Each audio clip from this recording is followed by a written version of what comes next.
Good evening, everybody, and welcome to Thursday Night Speedrunning here on the Nick RP stream. Who's ready for more Metal Gear Solid 3? It better be you, otherwise you're in the wrong place.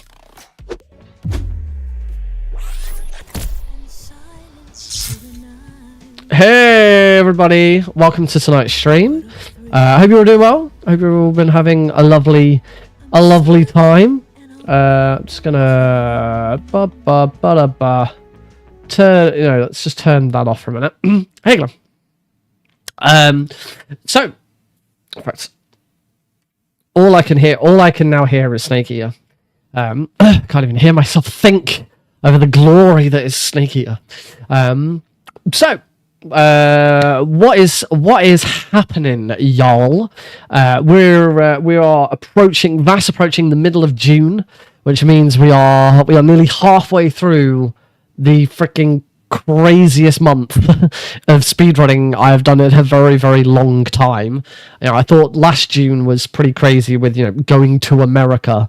This month has been insane. Just another thing and another thing and another thing and another thing, and it's just been another thing. It just seems like there has been another thing every single, and it doesn't stop. I have now officially publicly announced that I will be on GDQ Hotfix on Friday the 21st of June. That is really exciting. It's my second Hotfix appearance, and it is the first GDQ appearance of Unmetal. It also marks the first time I have done anything for a GDQ event that isn't Twin Snakes. I have been on 2 GDQ events so far. I was on a Hotfix, and then I was at SGDQ, and both of those times I ran Twin Snakes, a game that I never thought I'd be interested in or want to speedrun or have fun with, and I've shown it off twice for GDQ events. So it's really nice that I get to do something a bit different and show off. Unmetal is without a doubt my favorite speedrun that isn't a Metal Gear. It's definitely shared with probably Metal Gear Solid 3 as my favorite speedrun, full stop. But but for me it's something more than just a speedrun. The Metal Gear games that I do, they're just speedruns for me. I think Keratin is a little bit different. Keratin, there's a little bit more to it because I have really developed it and done stuff with it, and I've kind of made it a little bit of my persona over the past 6 months. But Unmetal goes even further beyond that. Unmetal is very much a personal passion project for me. That's why it's being featured on Passion Project. And I am also pleased to say Metal Glenn Solid, who is here in the chat, is going to be joining me on the commentary for that run. Glenn is a fellow moderator for the game on speedrun.com. To this day, Glenn still holds one individual level world record on a metal that I cannot beat. I'm like, the crazy part about it is it's an unperfect, easy chapter 1 world record, and I can't even beat it for perfect. Never mind unperfect. It's like his grenade guy is just spot on. It is like perfect, and I just can't touch it. I have tried so hard. It's insane. It's insanely good. You should go check it out. Anyway, on to today's stream then. So we're back to Metal Gear Solid 3. Obviously, you can see it down in the bottom right corner. Unless you're on the short stream, you just see me. For Power Up with Pride this weekend, I've got 2 marathons this weekend.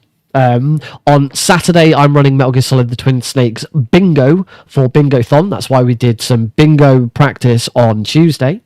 And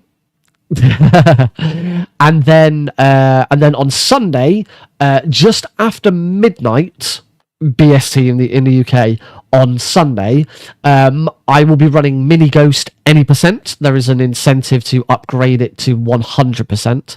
and then about I think it's about 8 o'clock my time. I'm gonna double.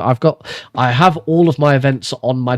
I have all of my events on my Discord server. So if you do want to ever know what events I'm up to, you can of course join the Discord server, and it will tell you. Did you knock down the control? No, that is the first thing I'm going to be looking at today. Let me have a look at my event. Right, so events, yes. About 8:30, starting at around 8:30 UK time, so 3:30 Eastern time in the US. I will be. First, I am going to be commentating on Caro's run of Metal Gear Solid 2 Plant Percent, and then I will be running Metal Gear Solid 3 Any Percent Very Easy, and then there is a donation incentive to upgrade it to European Extreme. Hi Heidi, everyone say hi Heidi. The PS3, I remember the PS3 version being a lot nicer to play and run. We're gonna have a look. We are gonna have a look at that now. So, Glenn and I have been doing a bit of back and forth on Twitter about the Master Collection's aiming. Now, whilst I've been playing on the Master Collection. Anyone who's been watching my streams and watching the Keratin runs in particular, when I fight the Pain on European Extreme, I've complained a lot about aiming, and I've said that I feel like it's worse than when I used to run the 360 version on my Xbox Series S, and I also feel like it's gotten worse over time with the Master Collection, as though they changed something with the Master Collection, and they did. Why does the sound weird? Oh, the last recording I did, the sound was great. Why does the sound now sound weird? What sounds weird about it? Is it too loud? Is it too oh, hang on. Have I not? No, I did. No, I've selected my. Let me go to my stream playback on Twitch and have a listen.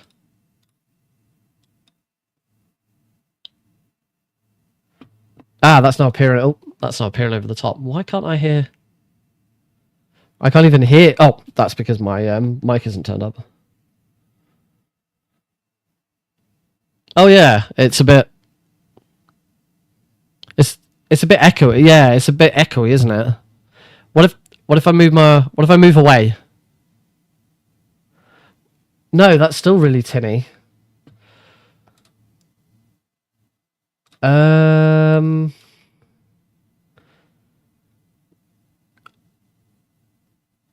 might turn the output gain on my compressor down.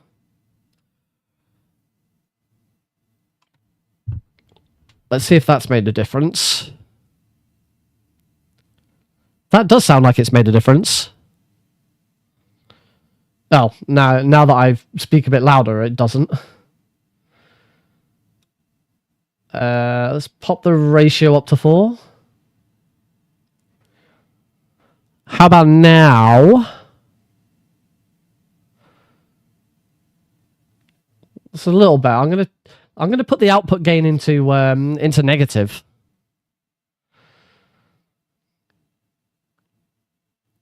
I think that's better.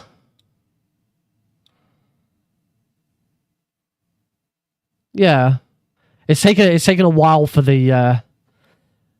It does okay. I won't be quite so close. I won't be quite so close to the. Unless it's that I need to be a bit more on top of it.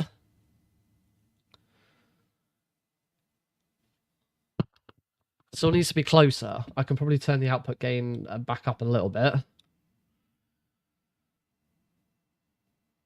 So hopefully this is better. Yeah, it seems that I don't want the end facing my mouth. Yeah, I want it like this. Cool. All right, hopefully that should be better. I'll leave the settings where they are, and I've been talking to I was actually talking to Jack LaFear yesterday, the project's project assistant on Unmetal and Pampers and Celine about audio yesterday, and he said that he might have a chat with someone who worked on audio for Unmetal to give me a bit of a hand, because it's something I still have never managed to get right. I've never liked my audio. And I thought I'd stumbled across it being correct, but clearly not. So we'll go with this. All right, let's get started with the stream then, and yeah, let's do this. So the first thing that I wanted to touch on, as I was saying before we got onto the sound issues, I've been talking to Glenn about the audio, about the controller sensitivity, and how it feels like it's worse than the 360 version, and it's worse than it's gotten worse over time. And then there was there was a point where Konami did release a patch which did affect the control settings. It was more for Metal Gear Solid 1, but I think that there were tweaks to MGS2 and 3 as well. And I think that's where it kind of screwed up. They also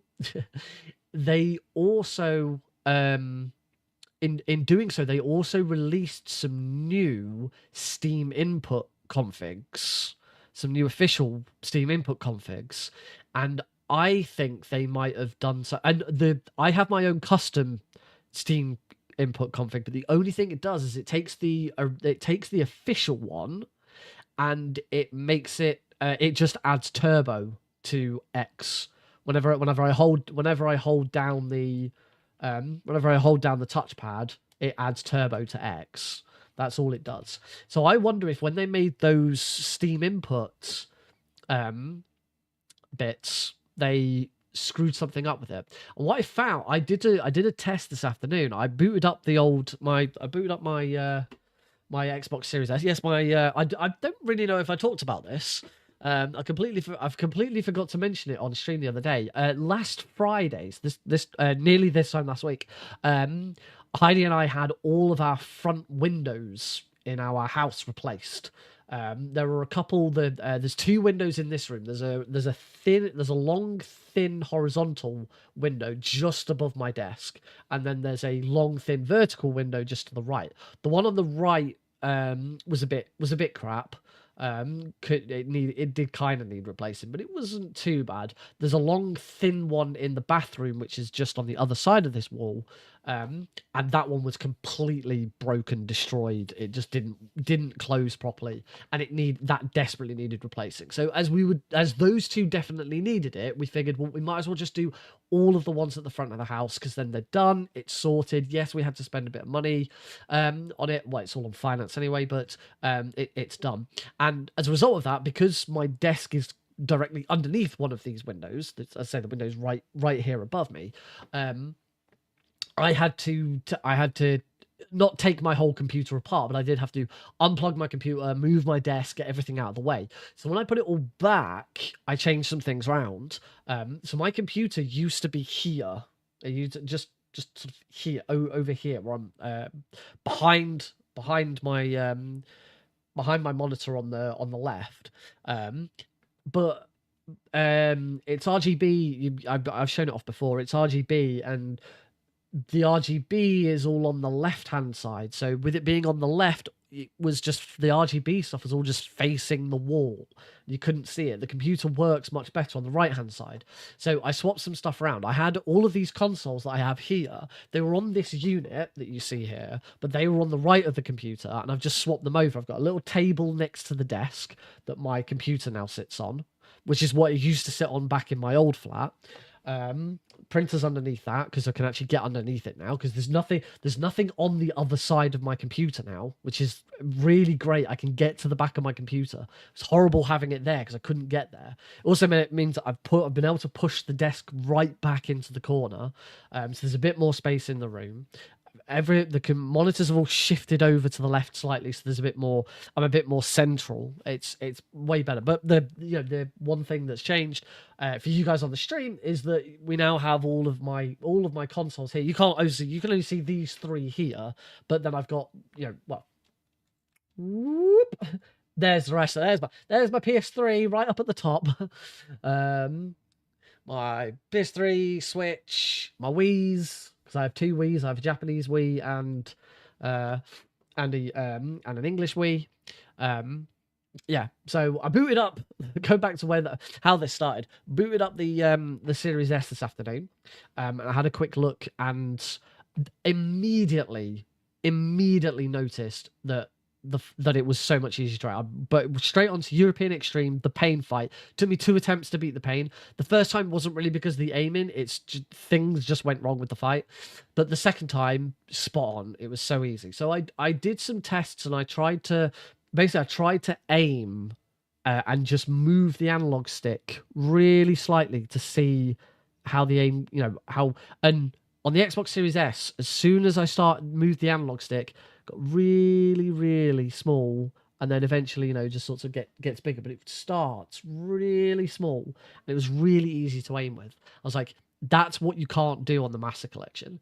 You can't get that really slow aim so that you can adjust it nicely. I thought that's definitely going to be it. And it turns out I was wrong. I went onto the Master Collection, I did the same thing, and it didn't work until I got the analog stick about halfway across. And then I got the really slow, smooth aim. So it's not that the aiming on the Master Collection's really balked and you can't do these fine adjustments.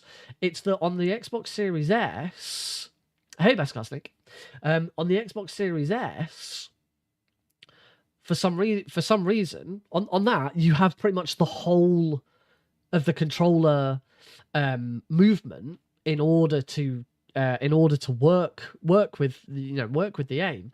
But the Master Collection's dead zone seems to start nearly halfway across, which is terrible. So you have a very, very minuscule amount of space on the analog stick's movement to get that fine aim.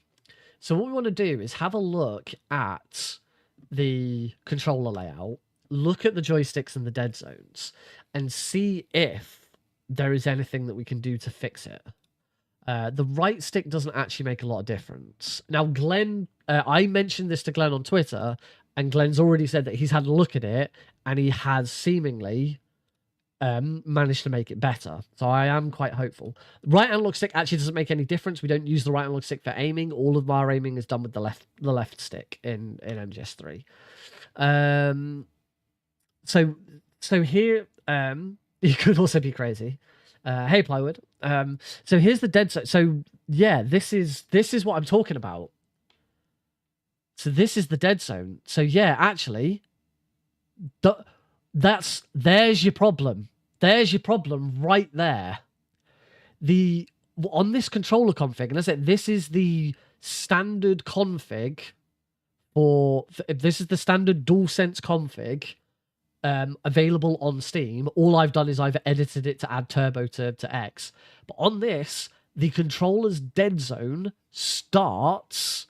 the controller's dead zone ends at 30%. So that means you have to move the analog stick 30% along before it starts registering that you're moving the analog stick. Now, dead zones are important. You can't have a dead zone of 0. If you have a dead zone of 0, right now you can see that my physical joystick position is 1%. And that is because I've been using my DualSense for some time. So yes, it has a 1% shift off center, which is normal for a controller. And that's why dead zones are important. You would never have a dead zone of 0 because you need, otherwise the moment you even touched your controller, the moment I picked up my controller, it would probably move slightly and snake start moving. You still need one, but the fact that it's 30%, that's ridiculous. It's no wonder we've been having problems. I mean, there is a no dead zone. I'm gonna go crazy. And let's just change it to no dead zone and see what happens. Since there is just a straight up option to do so, let's just do that. Okay, and see what happens. I assume this all works. I assume this all works on the fly. Let's get some audio back on here, shall we? And I need to be able to hear it as well. That's better. And we will do the same tests. We'll do the same test every time. We will test against the pain. It is the thing that's causing the problem. So you should be able to see on my controller input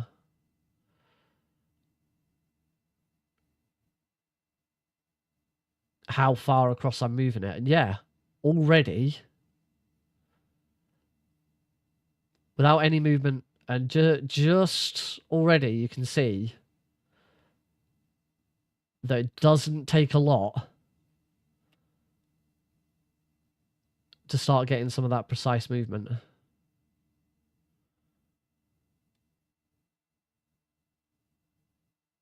That's definitely nowhere near 30%. So I get the feeling that just this change is already going to make a massive difference. I mean, certainly here. Oi, getting attacked by bats. Certainly here, just looking, I'm not getting any immediate shifts or anything like that. So hopefully that should be okay. I say the ultimate test is can I defeat the pain?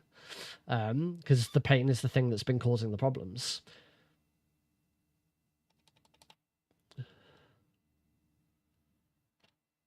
So let's give it a go. Whoa, that's this may already go. Yeah, that's already gone wrong. That wasn't the analog stick's fault. Now, I imagine with the Steam setting for no dead zone, it doesn't truly 100% switch off all dead zones. It'd be, as I said, it'd be really stupid if it did that. So I imagine it's just as far as it's concerned,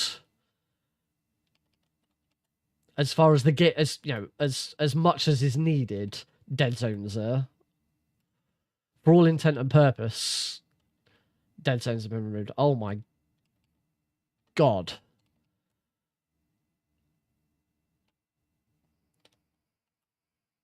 Whoops.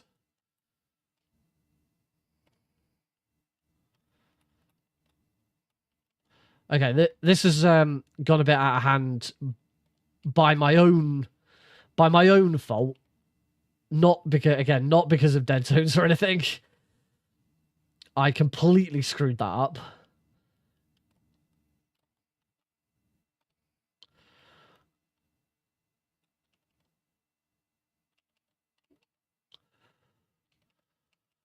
Holy, that is so much better. So much. So in that case, I'm going to suggest what has happened is that they changed the official control scheme, the official Steam input, when at some point to increase the dead zone to 30%, and it is a massive issue. Now, the right analog stick, I probably wouldn't change. You can look around with the right analog stick, but you don't. Yeah, I don't know. There might be speedrunners who do. The problem is with using the right analog stick is shoot is obviously on square, so it's difficult to aim and shoot with the right analog stick. So you don't really do it. The right analog stick we use for moving this camera around, and you also use it for moving this camera around. It's a lot more deliberate. You're not trying to get that fine tuning, so I don't need to move it. But what I just want to do that again. But my god, that made a huge difference. That felt so much better. I will definitely have to put le tweet out about this. Oh, I've just remembered. I on my vertical stream, I haven't got. Whoops. haven't got a couple of things switched on. There we go. I hadn't switched on like the weapon viewer or the life viewer. I have now. That's better. All right. So let's do that once more. And then we'll do a full run. We'll do a full run on European Extreme. I do, as I said, my run for Power Up with Pride is any %. What about the 3DS version? I think once I'm done with all of my merit, once GDQ is out of the way, now because I'm on the backup list for GDQ with all bosses. All Keratin's European Extreme. Once that's done, I am going to take a break from MGS3. But I think when I come back, I do want to have another look at running it on the 3DS again, because I did enjoy it, and it's different. And I've heard about some things I can do to make it work a little bit better. So we will have a look at that at some point, I promise. I don't think I don't have my old 3DS view available anymore, so I will have to rebuild that. But that's fine. I like rebuilding scenes. Welcome to the stream, by the way, Happy Dude. Thanks for being here. Oh. Before I do this, I'm just gonna go and open my window.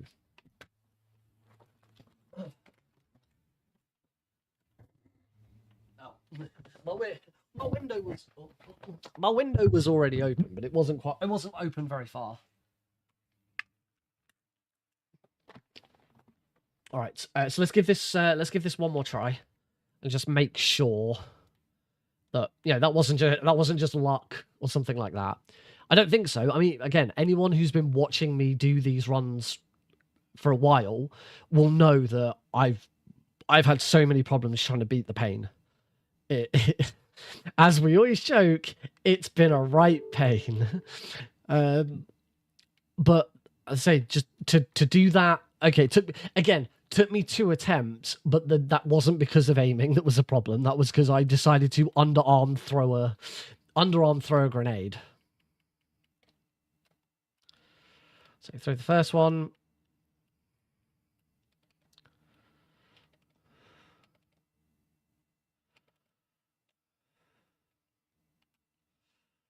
Throw.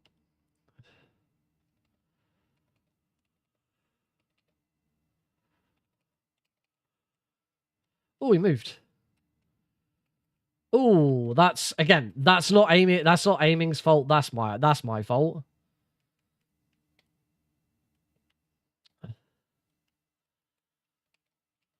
Okay, I'm just gonna shoot him twice in the body to finish that.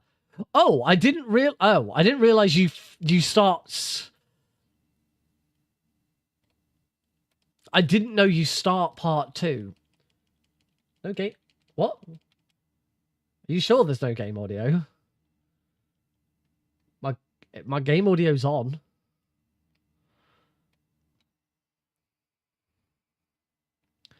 Is it? What?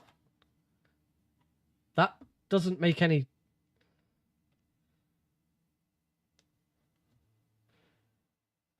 That doesn't make any sense. The stream shows that game audio is outputting.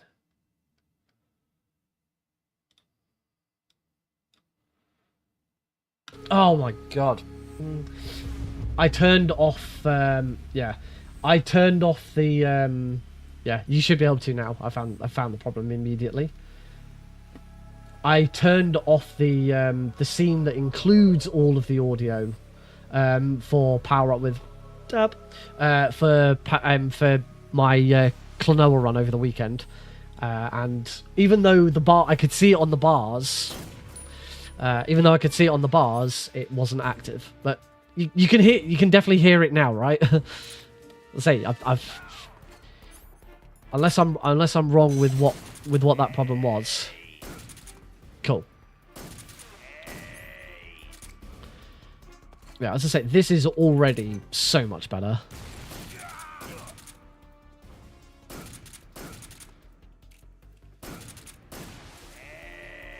It's still janky, don't get me wrong, it's still not perfect, but it's so much better than it was. I can actually make fine adjustments.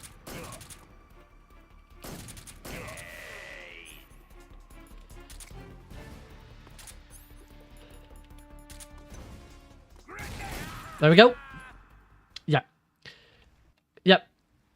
So, if you are running Metal Gear Solid 3 on the Master Collection on Steam, turn off. All you gotta do is go into your assuming you're using Steam input, go into here, controller settings, edit layout, joysticks, left joystick behavior, and click on a little cog, and just where it says dead zone source, it should be on controller preference, and just change it to no dead zone. And that should, as I say, it's still not perfect. I definitely say that the 360 version still feels better, but that is a huge improvement.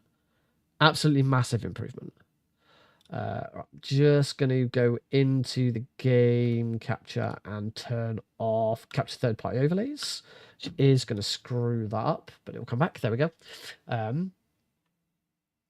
I suppose a slight dead zone might help, but I didn't have any problems.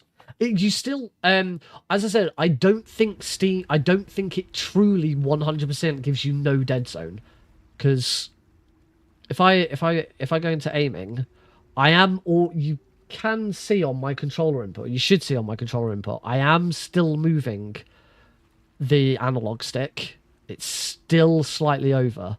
So I think it doesn't provide it now. It's only now that I'm starting to move. So I don't believe when Steam says that it's no dead zone, I don't think that it's truly 100% no dead zone. It provides the absolute minimum dead zone that Steam still thinks you should absolutely have. Again, I'm just guessing here. Don't take this word as gospel. Yes, no dead zone is essentially minimum dead zone. Yes, there has to be some dead zone. Otherwise, just me having my controller like this, Snake would already be walking around, because your controller is never gonna, particularly after so much use, is never gonna be 100%, 0%. That would be insane to expect a controller to be that good for that long. I mean, can you imagine playing on the Switch with a Joy-Con with 0 dead zone? That sounds fucking awful. All right. For his efforts, Snake gets to die. Sorry, Snake.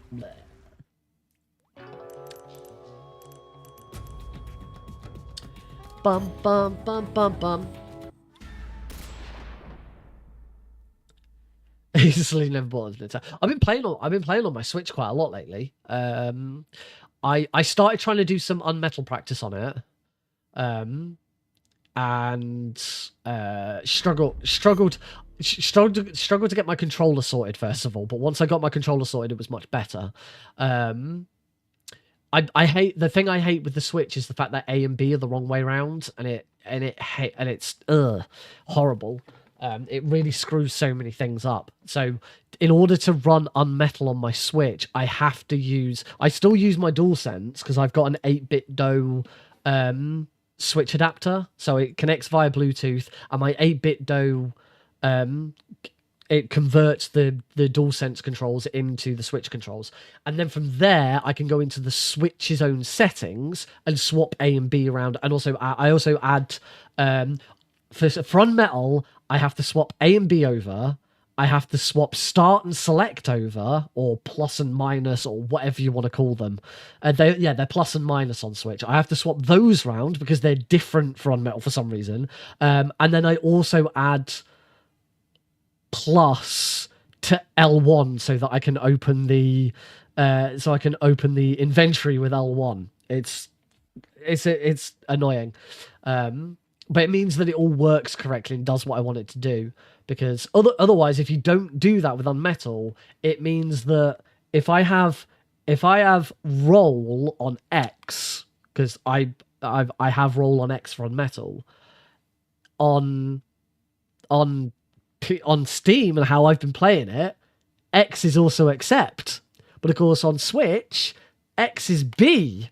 And B is back, and like, no. I just wish everything had the capability of swapping everything. Like, you should just be able to do full control input however you want. Because I've also I think it was the day before I bought my 8-bit dough, I bought a third-party Pro controller for my Switch. So I have I think it's Power A, I think is the manufacturer. Because I wanted to run Unmetal on Switch so that I could run on console. Because on for Speedrun.com, Unmetal is split between PC and console because PC has slightly faster load times. Not that that's important because we go by IGT, but PC has access to, you can set any button on your keyboard as a hotkey. You can't do that on console, obviously. So for that reason, they're swapped. So I play on Switch. I have Unmetal on my Series S, but the control scheme you can't fuck around with as much as you can on Switch. But I bought this Power A controller, set it all up, and went to start playing. Went into the controller config on the Switch, and you can't change it. I don't know why. It recognizes it as a Pro controller, and you can't amend the control scheme whatsoever. Plug my DualSense in with the 8-bit dough controller thing, and it works perfectly. I can edit the control scheme to my heart's content. It's so dumb, so very, very dumb. Anyway, let's get started. I like MGS3. We want to pick I like MGS3 because it gives us access to a bunch of extra camos, one of which is the Orscam camo, which we want at the end. We're going to play on European Extreme. We're going to get started in 3, 2, 1, and a go. David Hayter. After the end of World War II, the world was split into two, East and West. This marked the beginning of the era called the Cold War.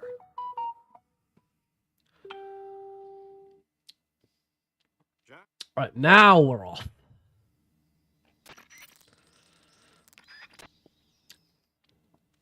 It's a shame I'm not doing all keratins, because now that I've fixed that dead zone issue, shooting some of these keratins will likely be easier. I had been having this first one was causing me problems trying to get the right aim for it, because we shoot it from quite far away. Oh, nudge. Hadn't quite stepped far enough over. That's actually gonna cost me time.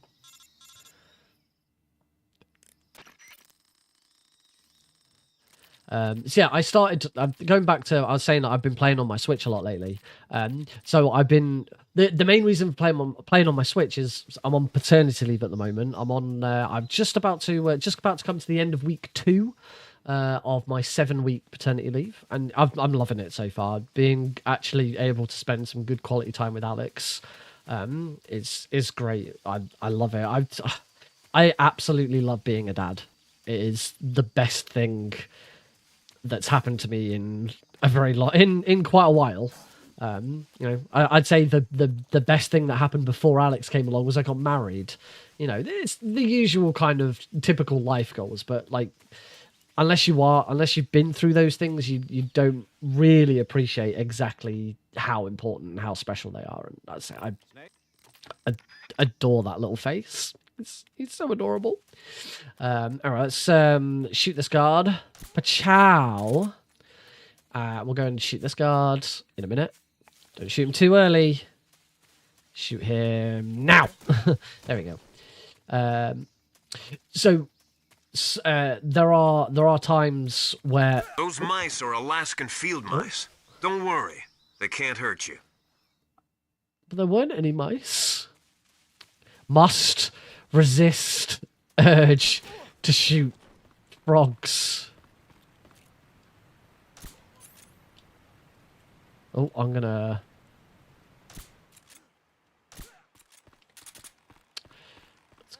The frogs can't hurt you. Not anymore. Got him.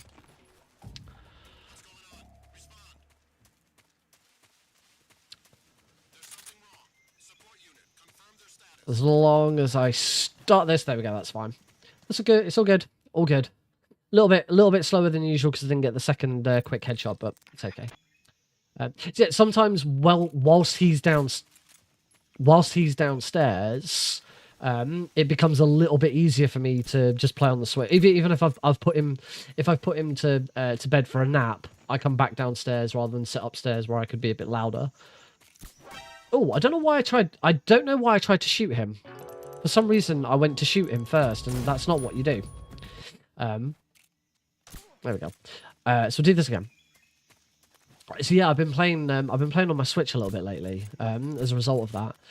Partly because, and feel free to mock me for this if you want to. I wouldn't blame you. But a new mobile game came out recently. Star Wars Hunters. As I say, feel free to mock me over it. So I knew it was coming out. I knew, because it was made by Zynga, I knew it was going to be a microtransaction piece of hell, and it absolutely is. It is arguably worse than Pokemon Unite. Because I've been on and off Pokemon Unite occasionally as well, but like booting up Pokemon Unite and looking at that main menu, it's just horrible. It's just so much stuff. They just want money from you all time. Like, get this skin, get this battle pass, buy this, buy that, do this quest, do that. Star Wars Hunter is no different. Quite frankly, it is just atrocious at how much stuff. You know, you boot up the game and you have 10 minutes of admin to do before you can do anything. It's horrible.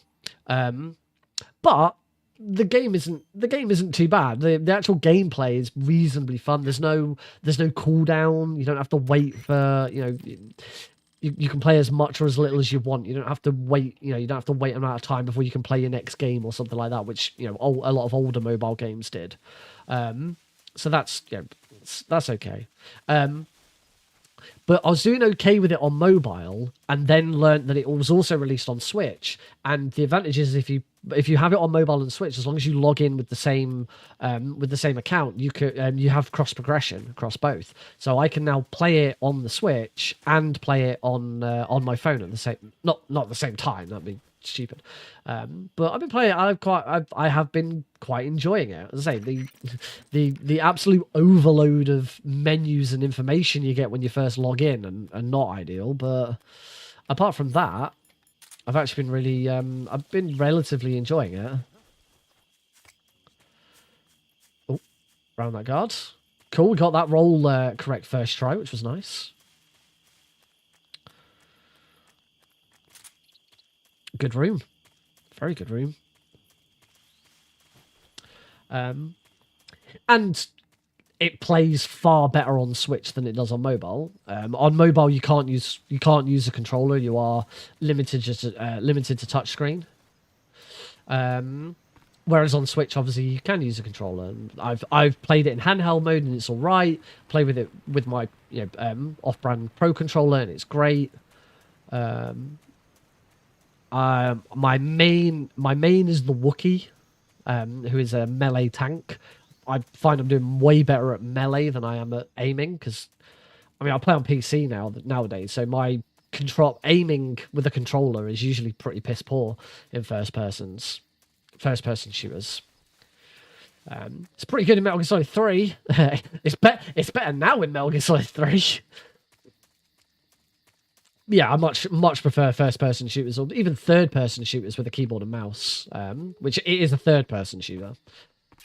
If for anyone who doesn't know what Star Wars Hunters is, it's Overwatch but Star Wars, but made for mobile, and that's the only thing. Hey, Grim Gamer, that's the only thing that I'd say about it. It's for a mobile game. It's a pretty good mobile game.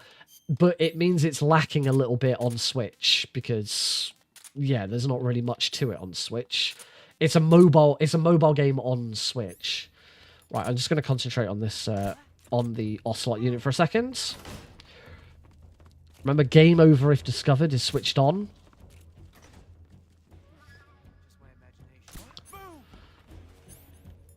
Oh, I am not. Oh,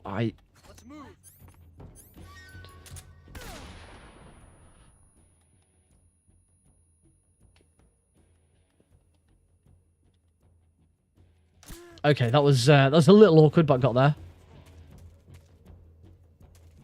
He's asleep.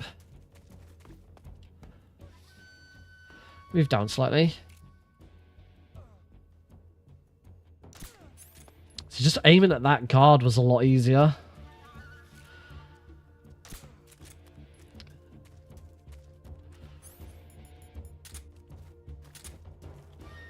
And that is the Ocelot unit. A little bit slow. My roll wasn't great. My roll over into the stun grenade section wasn't great, and that stun grenade as a result wasn't very good, but recovered quite nicely. Yeah, sorry. Hello, Grim Gamer. Good to see you. Oh, I want to go this way. This is where we start to deviate from Keratons. That was terrible. I need to re-look at exactly where you enter the water here, because I'm getting this wrong every time. For regular viewers of the channel who know people that I often talk about, and as I talk about Twin Snakes a lot, I talk about Suave Beardson. Grim Gamer, you're Suave Beardson's brother, if I am correct. Suave Beardson had his GDQ hotfix debut last night. He was on Time Capsule running Twin Snakes. I haven't had chance yet to go back and watch the VOD. I'm waiting for the VOD to go on YouTube. I prefer watching VODs on YouTube than on Twitch. So as soon as that VOD hits YouTube, I'm gonna check that out. Right, this room, we do have to be very quick going through here. There's not much room for error. There are a couple of claymores there. You got to make sure you don't hit. Shoot there to distract the dogs.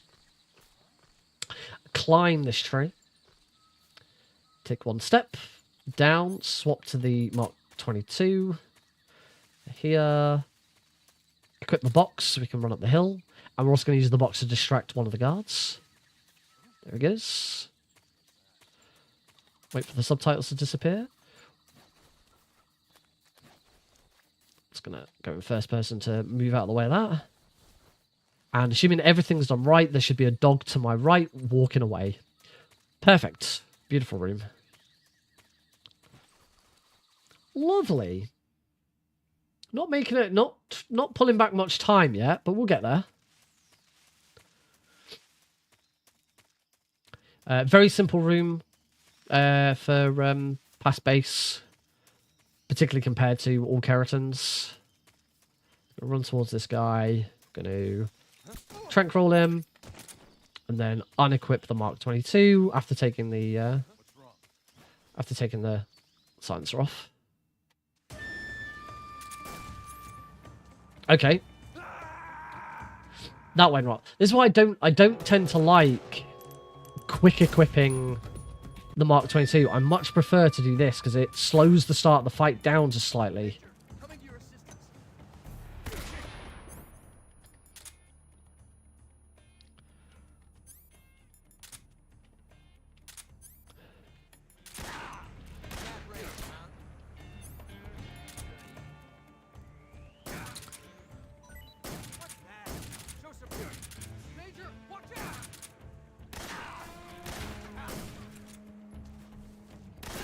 Got him! That was a nice finish. Someone on... I can't remember exactly who it was. Someone on MGS3's Discord today posted the new IL, individual level world record for that fight. And it's something else.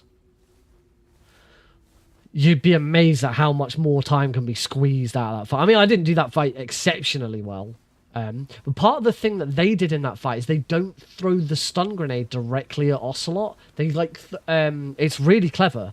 They throw the stun grenade slightly to the left, over the rock on the left-hand side. So Ocelot gets stunned by it. But Snake doesn't really... You still get a white flash, but Snake isn't as badly affected by it. So it means you don't have to turn around and turn back, and you can keep aiming at Ocelot and immediately shoot him as soon as as soon as it's over. It's really impressive. If you're on the MGSR Discord, just go to the MGS3 section and just have a quick look at it. I say it's really impressive. I wish I could do it. There's no way I'd ever get it to that degree of accuracy. I'm not good enough at this game. Yay, we got the life meds. It's always good. All right, let's put this to the test. Can I do this first time? Because I can now actually aim. Pain. The doofus. Oh, that's...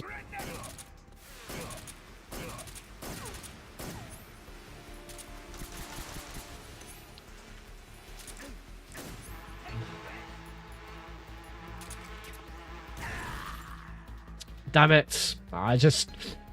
Still panicking a little bit when my aim isn't quite right. Alright.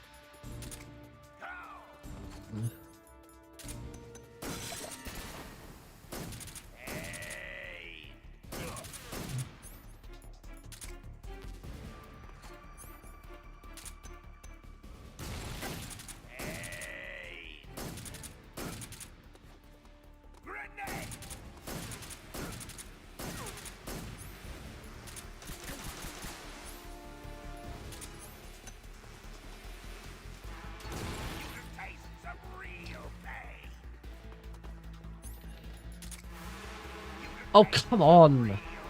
Bloody pain. Oh. It's bloody too... In practice, I could get it right, like, straight away. And now, of course, it's gonna... Come on.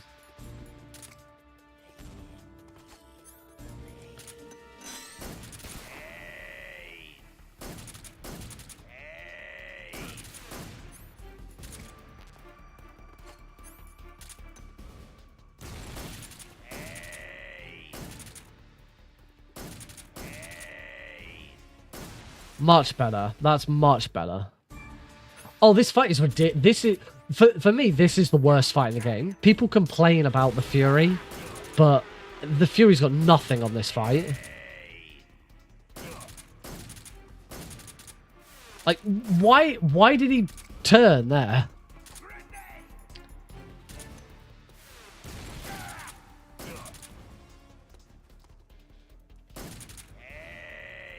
There we go. Even that still wasn't that good, but it was a lot better than what I had done. Yeah, the Fury is not that bad.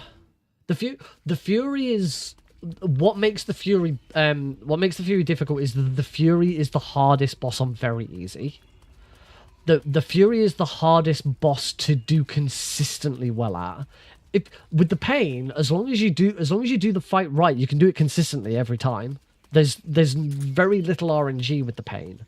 It's just janky and very difficult, and it has to be headshots on European Extreme. That's the thing. On very easy, you just use the easy gun and you just blast. You don't aim for the head. You just go for it. You just go for the chest and you just blast until he's done. Whereas the Fury, yay, out of bounds. Whereas the Fury is horrible, is the same level of horrible on every difficulty. Is a little bit more difficult on European Extreme because you haven't got a lot of health. But apart from that, trying to still nick streams.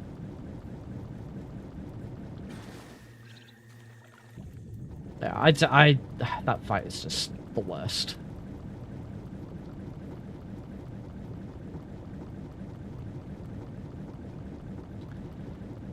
I would happily do the pain. I would happily do the fear fight twice, than do the pain.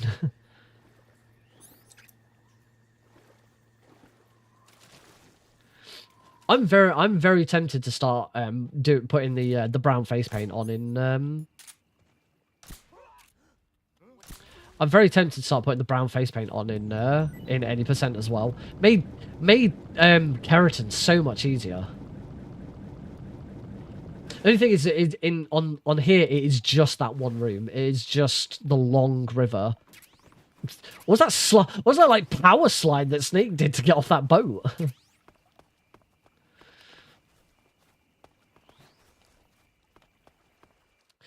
Into warehouse.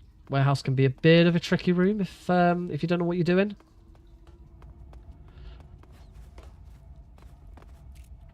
Shoot that. You know what? I'm gonna risk it.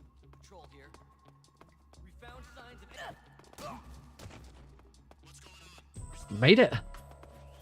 I haven't been doing that recently. As I've got a gold split by 3 seconds. I tend to stop and take out that middle guard. But I wonder if I'm getting better at that room and I can get up there better.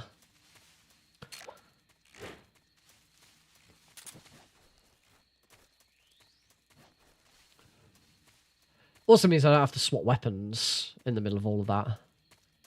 I mean, I need to swap weapons now, so I'd have to. Yeah, I'd have to swap weapons anyway. Keratin's a bit different. Keratin's is a bit different. Pachow.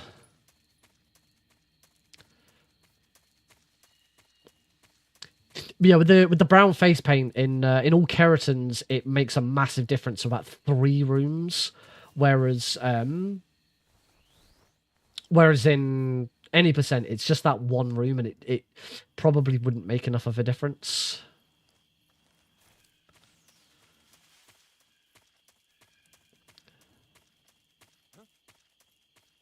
Okay, swap now.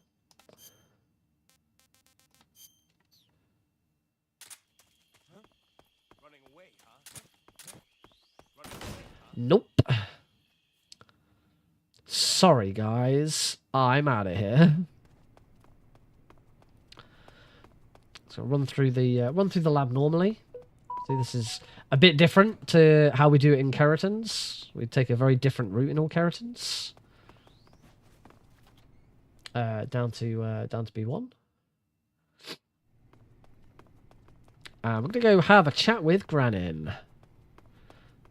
Although before we go and have a chat with Granin, we are gonna run in here. We're gonna grab the cigar gas spray. Wait for that door to move a little bit so I can then open it back up again. Get out of the way before that scientist can work out who I am. Hate that door. That's interesting. The guard there didn't get alerted. Usually that guard, when I bump into the scientist, he's like, it's the enemy. He didn't do it. He's going to do it now. Watch. It's the enemy. He usually does that on the way in as well, and he didn't. That was weird. Oh well. Didn't make any difference.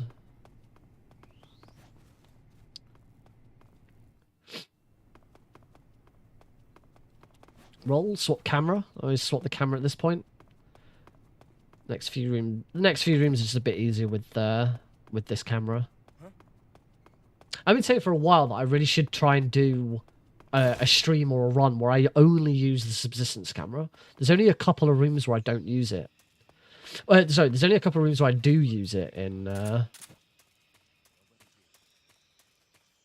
these runs. Okay, we now want the animals camo because it gives us nice steady aim.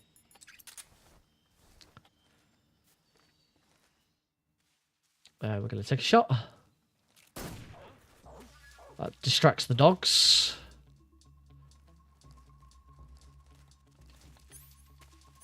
Silencer back on. Oh, I've got the wrong gun out. Whoops. I hope that's not gonna delay me too much.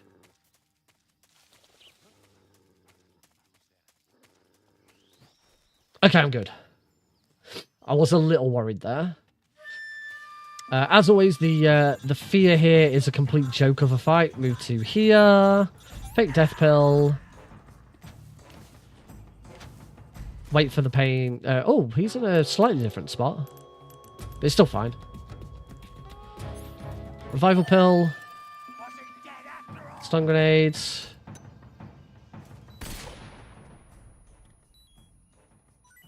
And he's down. Wonderful. I'm going to cure, get rid of that venom poisoning, and that's it. Oh, whilst I'm also there, backpack, I want to equip the cigar gas spray that we picked up, because we're going to need that for our next boss fight, the end. And we go into Warehouse 2, one of the hardest rooms in the run.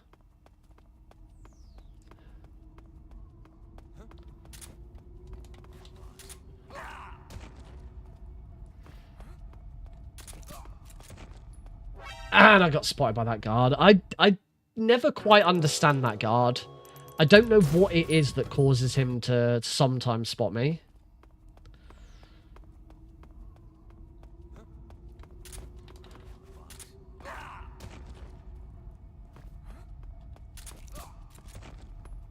I'm okay. See, I'm okay this time.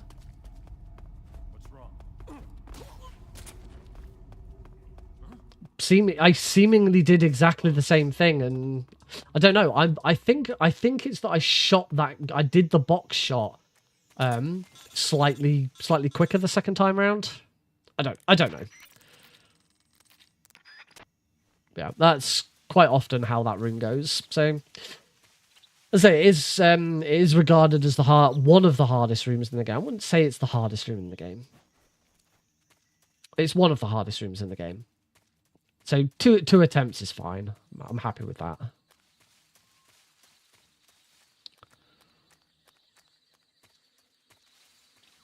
Move through Satgorni West.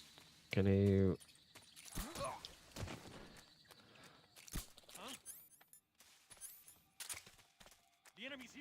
use the silence footstep trick again. So that is where we cook any sort of grenade or throwable, and it hides Snake's footsteps from the guards. We can still hear them, but the guards can't. CQC slam those two. We want to go back to our Mark 22, unequip it, and we start the boss fight against the End. Very, very cool boss fight here. If you are new and you've not seen this fight before, it is wacky. Enjoy. So we're gonna. There he is. 1, 2, 3. We're now going to force the End to teleport to an exact position we want. 1, 2, 3, 4, 5, 6, 7. I'm going to equip smoke grenades. I'm going to throw a smoke grenade over there. He's going to spawn over there, and I don't want him to shoot me. Make a bit of noise so that he now spawns. Equip stun grenades, and he's now there. You can see his lens flare.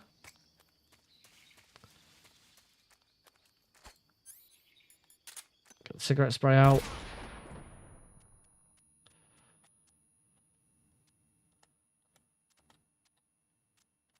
I have completely screwed this up. I did this all completely in the wrong order. I don't have any grenades, so I'm gonna have to take a death.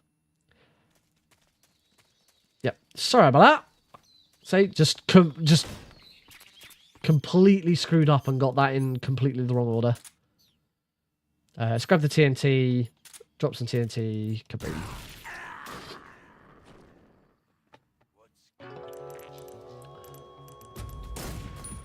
Yeah, I cigar sprayed him first, which you don't do. You punch cigar spray.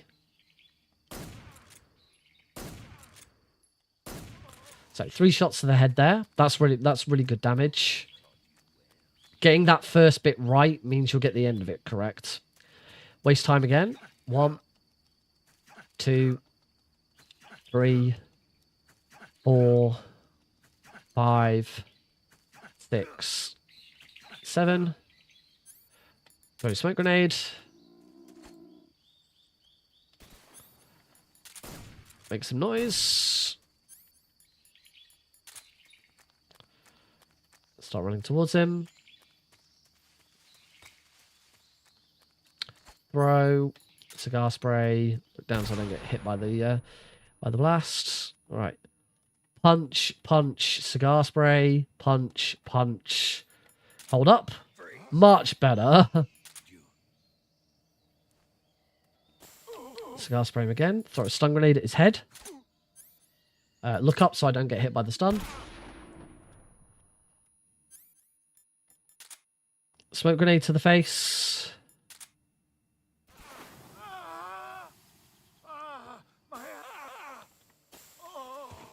Now I need to get into position.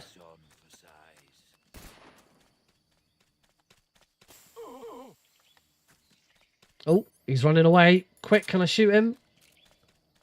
Oh! It's okay. He's just gonna run. He's just gonna run over here. It's fine. I'll be able to find him. There he is. There we go. Little bit slow. Little bit slow at the end there. I started cigar spraying him slightly too early. No, not camouflage. Backpack. Mosin the Gunt. Yeah, I started spraying him slightly too early. So he wasn't in range for me to punch.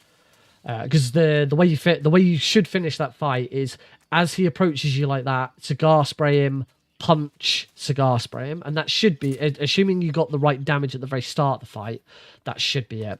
But luckily, as if he does run away like that, he always runs to a spot over there, so it's not difficult to chase him down. If that happens, you don't panic. Just finish the fight. Hey, Deagle. Sergeant Deagle. You are just in time to enjoy this sweet, sweet melody.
I do hope you all enjoyed that.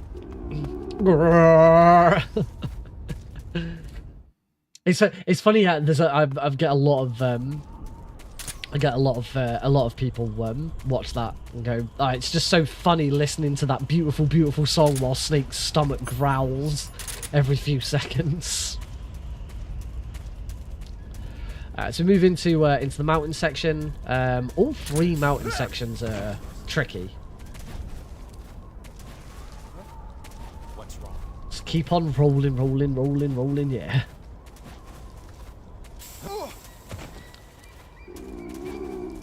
Is the last time we used the cigar spray? Can't remember. Might be. That's a good mountains one. That's gold split mountains one. Gonna shoot and take out that guard up there. Grab some ammo. Make sure I grab those stun grenades. Very important to grab those stun grenades.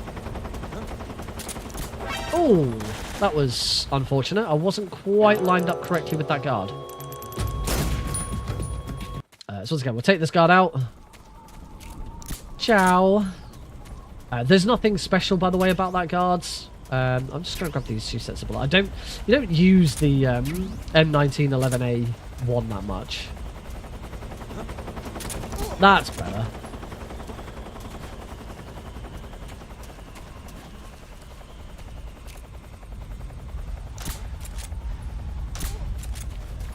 Yeah, you don't use the your lethal gun that often, so it's not worth going out of the way to grab ammo for it. You can box headshot this guard as well, but I don't tend to like doing it. You don't lose that much time just doing that. And also, I've come to do I do that on all keratins to save ammo. On any percent, it doesn't matter as much. Just need that guard to start moving. Whoops. There we go. The stun grenades that I picked up. Throw the stun grenade over there. Grab the RPG-7. My caution should wear off. Avoid that. And into Mountains 3. So that took a couple of attempts. That's okay. Hopefully Mountains 3 doesn't take me a couple of attempts.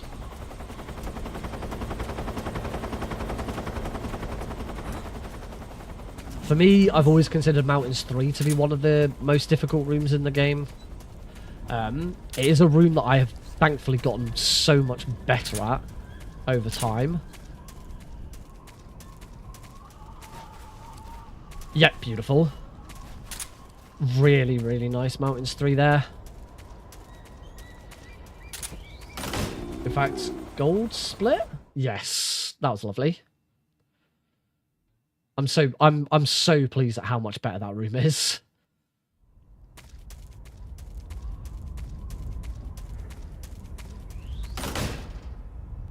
Into the ruins. Avoid all the food. On keratins, we do grab some food. We grab 1 bit of food throughout the run. You can either grab the snake that I avoided earlier, or if you don't grab that, you grab one of those packs of food. Over there, drop down. Oh, you should try and do that roll so you can get straight in. Straight roll over so you get straight off the edge, so you don't do the little hop. 1, 2, 3. Oh, that was that was interesting. I kind of got caught on the rail there.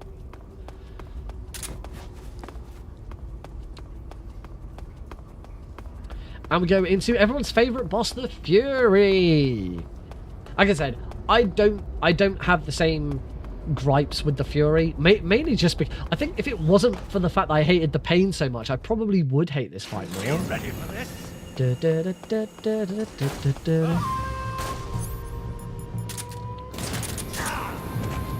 Oh, I'm dead.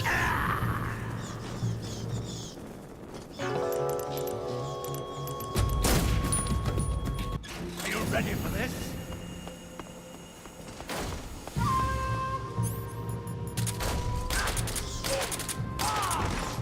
My suit's been ripped. Get out of the way. Ah, he's gone for a fly.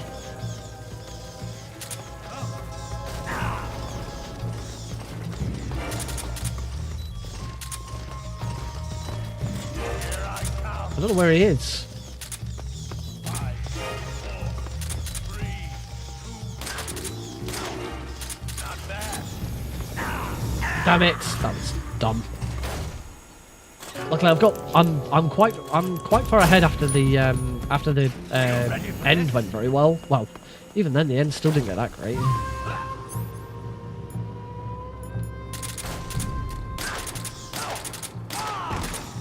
My suit's been ripped. That's what we like. Oh, I was too slow. Yeah.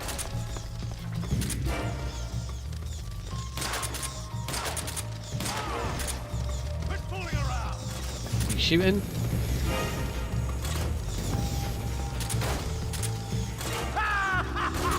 Oh shit! Oh come on! Oh, I thought he was. Damn it! I thought he was. I thought he was up on the ledge actually.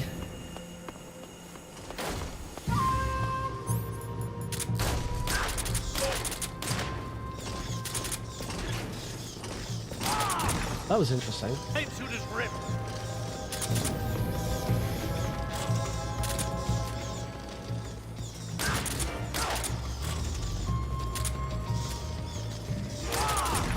That's unfortunate. It's going for a fly.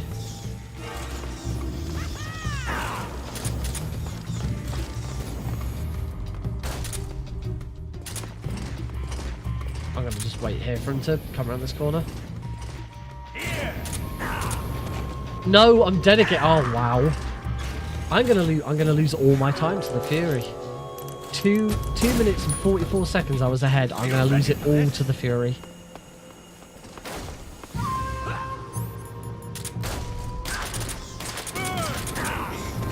The thing is, the Fury never feels unfair.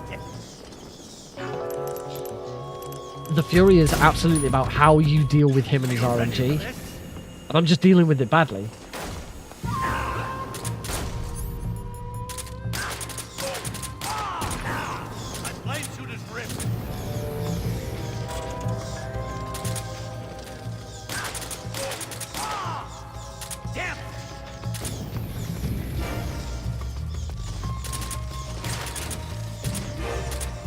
Damn it!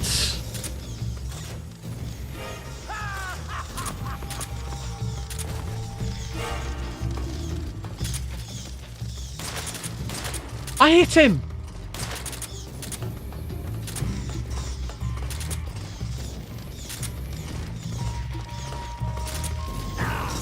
Dead again. I hit him whilst as he was preparing to go. That felt unfair.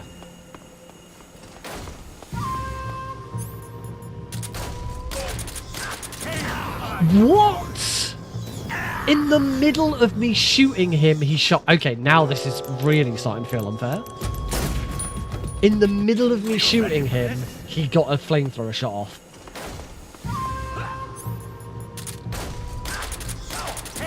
He's just done it again? What? He shouldn't be able to do that. How is he doing this? Are you ready for this? This is insane.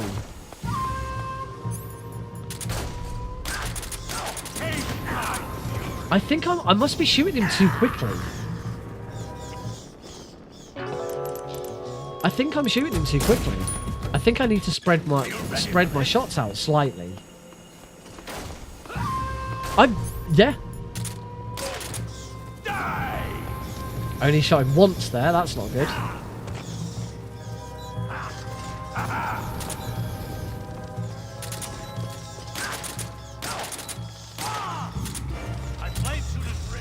Yeah, I think it, as I say, I think it's that I was shooting him too quickly, which I do know is a thing.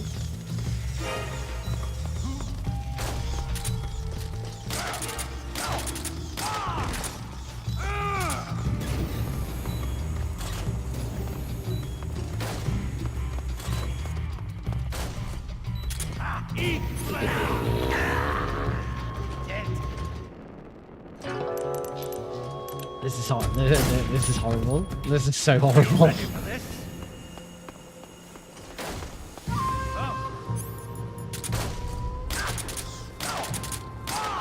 Yeah, there we go. That's. Are you okay?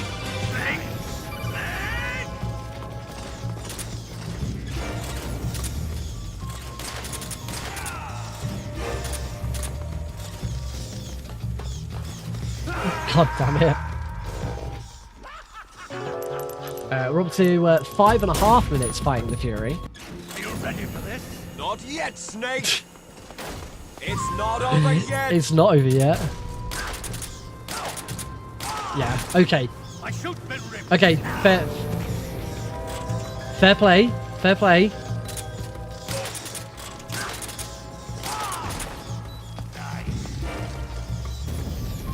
Fair play, it was not that it was unfair, it's I was doing something wrong. I think he's down the next tile, isn't he? Yeah. Darn, he's just moved. Wow.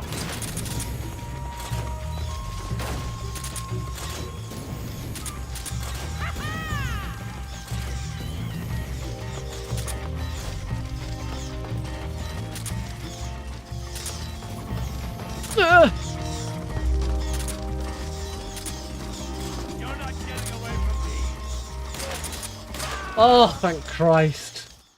6 minutes and 45 seconds lost to to the Fury.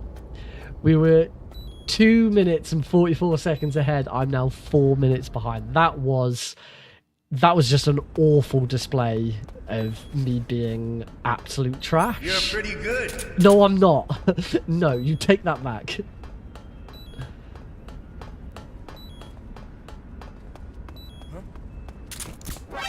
And now I can't. And now I can't do a box headshot. You take that. You're pretty good back. No, what? I did better. That is a much more appropriate sound effect for this moment in time.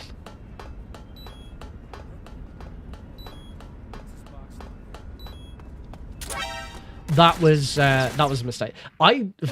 Because I primarily focus on all keratins, I don't do this room this way very often, so I'm quite bad at it. Move to here, now turn to the left, and now go up it. There we go. Snake, will you shoot the guy in the head? Why am I failing there? There is a slower, safer way of doing this, which I reckon I might do during the marathon. Do you think they'll make the remake political? I hope so. That has been the most hilarious I mean, why does anyone seriously? Why does anyone continue to take Asmongold seriously as a speedrunner? As a content creator? Like, it just beggars belief. I hope they don't make the remake. I just hope they don't make the remake political. Like, you couldn't be saying it about a more political series. It's Metal Gear Solid. Oh, I've got this wrong again, haven't I?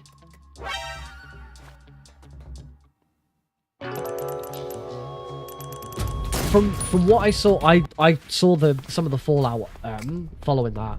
From what I saw, people who know him, watch him regularly, have suggested he was being 100% serious. Hey, there we go. Come here, Rykov.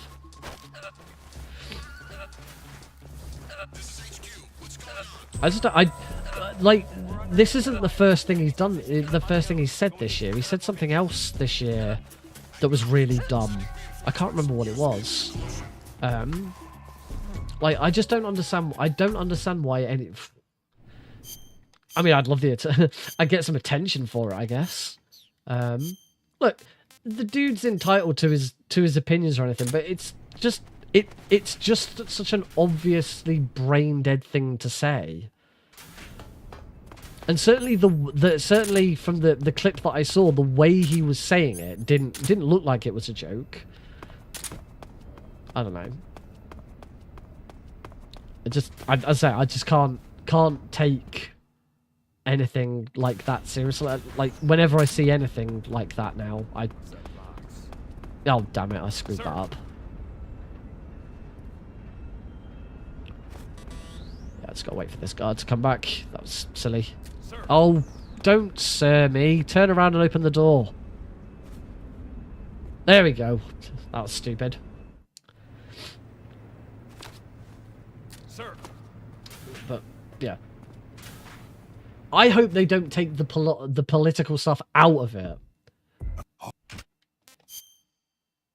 I mean, to be honest, the reactions to it have been fantastic. You know, there was that big long sort of thread about how they're gonna add X thing and Y thing, and they're gonna add a black guy to the to Snake's backup radio team. And it's like, yeah, everyone has been on point in already making fun of him. I mean, from everything we've seen so far. I mean, we saw they showed off a new trailer during the Xbox showcase, and it was a shot-for-shot remake of Metal Gear Solid 3. I think that's what it is, and it actually worries me a little bit that it is going to be shot-for-shot remake, because my argument against that is, if you're just going to do that, why bother? What's the point?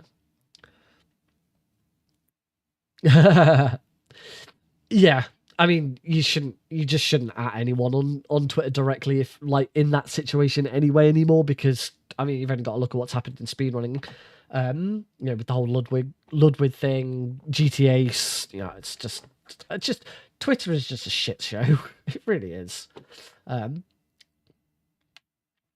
So you can't get a more. Can anyone? Let's see how many other games we can name that are maybe more political. Off the top of my head, I can only really think of one, and that would be This Is the Police. Oh, sorry, I've thought of a second game. This Is the Police 2. Those two games are probably more political than Metal Gear. I can't think of any other. Tom Clancy, yeah, that's a good shout. There's a lot of politics in that. I mean, yeah, Tom Clancy. Do you remember when people complained that? Oh, hang on. Grab the fork. Kick the rat. Do you remember when people complained that? Not End War, the other. The Division. 1, 2, 3, 4, 5, 6, 7, 8, 9, 10. There we go. Snake should now throw up. Do you remember when people complained that the Division, the Division was too political? Particularly the Division 2. They claimed that there was too much political stuff in it. And it's like the opening mission. I played the demo of the Division 2, or whether I can't remember if it was a demo or whether it was like because wasn't the Division 2 free to play or something. I don't know. Whatever the case was, I remember playing it, and the opening set piece of the game has you attacking the White House. How much more political can you get? Like. It's actually no. Sorry, I've misspoke there.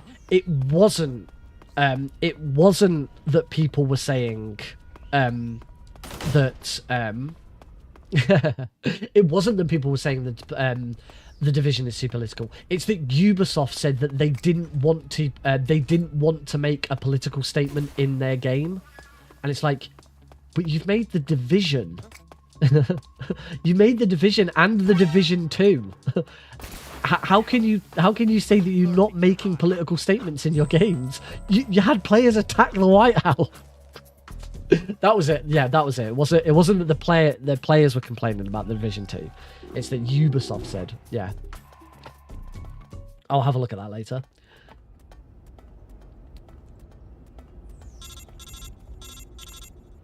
Like, yeah, and the thing with Asmongold or anyone else saying, they don't want the games to be political. It's not that they don't want the games to be political. As I say, saying that you don't want Metal Gear to be political is the most brain dead thing you can give about the game. It's that they don't want it to be woke, but saying political is the seemingly more serious way of saying woke. They don't want it to be full of representation. They don't want it to have LGBTQ plus representation. They don't want pronouns in it. I mean, there's no real use for pronouns in the game apart from characters saying he and she. I mean, in this game, and remember, this game was originally released in 2004. This game has openly gay and bisexual characters, there is clearly and has always been some sort of romance between Big Boss and Ocelot. I say no, sorry. There hasn't been a romance between Big Boss and Ocelot. It has always been clear that Ocelot is attracted to Big Boss. It might not necessarily be in a sexual way, anything like that. Fuck yeah, MGS3. That's a good reaction. It might not necessarily be in a sexual manner.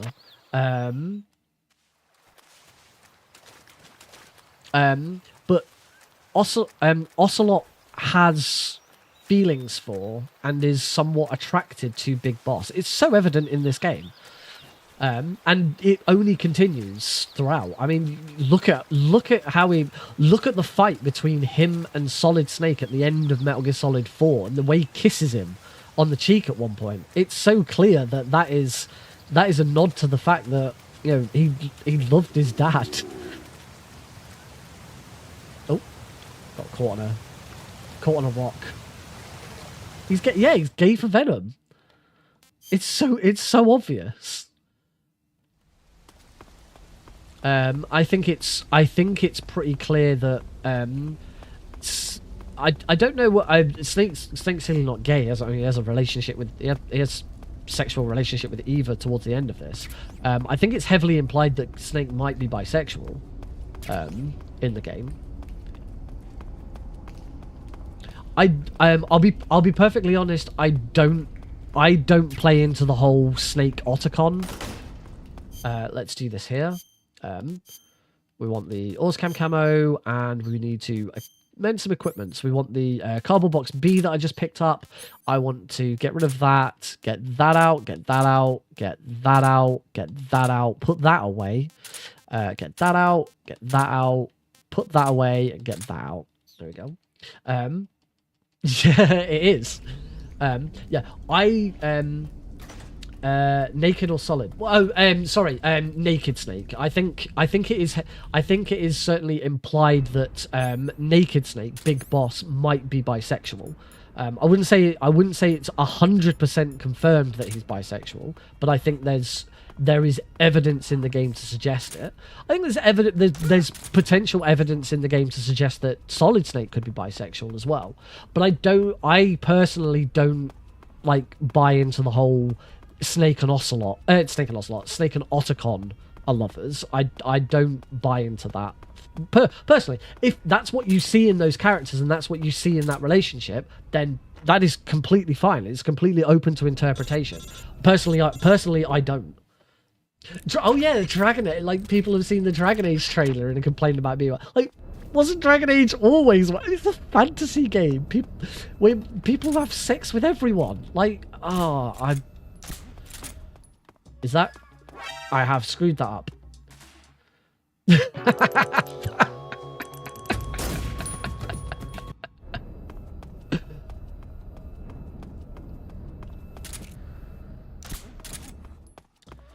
It's something.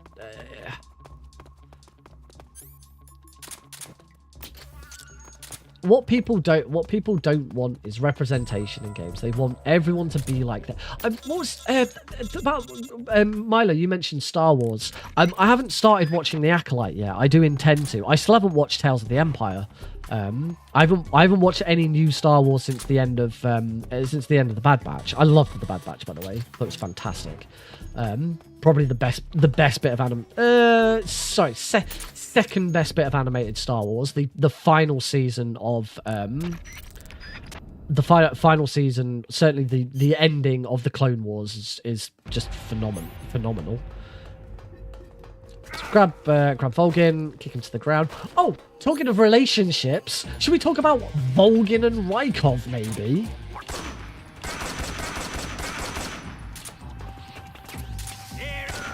You want some woke LGBTQ plus representation in the game? Volgin and Rykov are right there. Yeah, I haven't watched The Acolyte yet. I do intend to watch The Acolyte. But I read somewhere on Twitter. I mean, I know about the whole people are the fan base is angry at Star Wars again because there's no white guys in it at all, and it's all about woke representation, and it's like not everything has to have white guys in it. Hey, white guys, do you not feel like you've already been represented in Star Wars? Can you not sit this one out? And that's the thing that I don't get. I don't care as long as the story's good, as long as it's enjoyable. And one of the quotes that I saw about it is like, it contains lesbian Jedi witches, or so that's what someone was complaining about. And I saw the phrase lesbian Jedi witches and thought, why am I not watching The Acolyte? That sounds awesome. I want to watch that.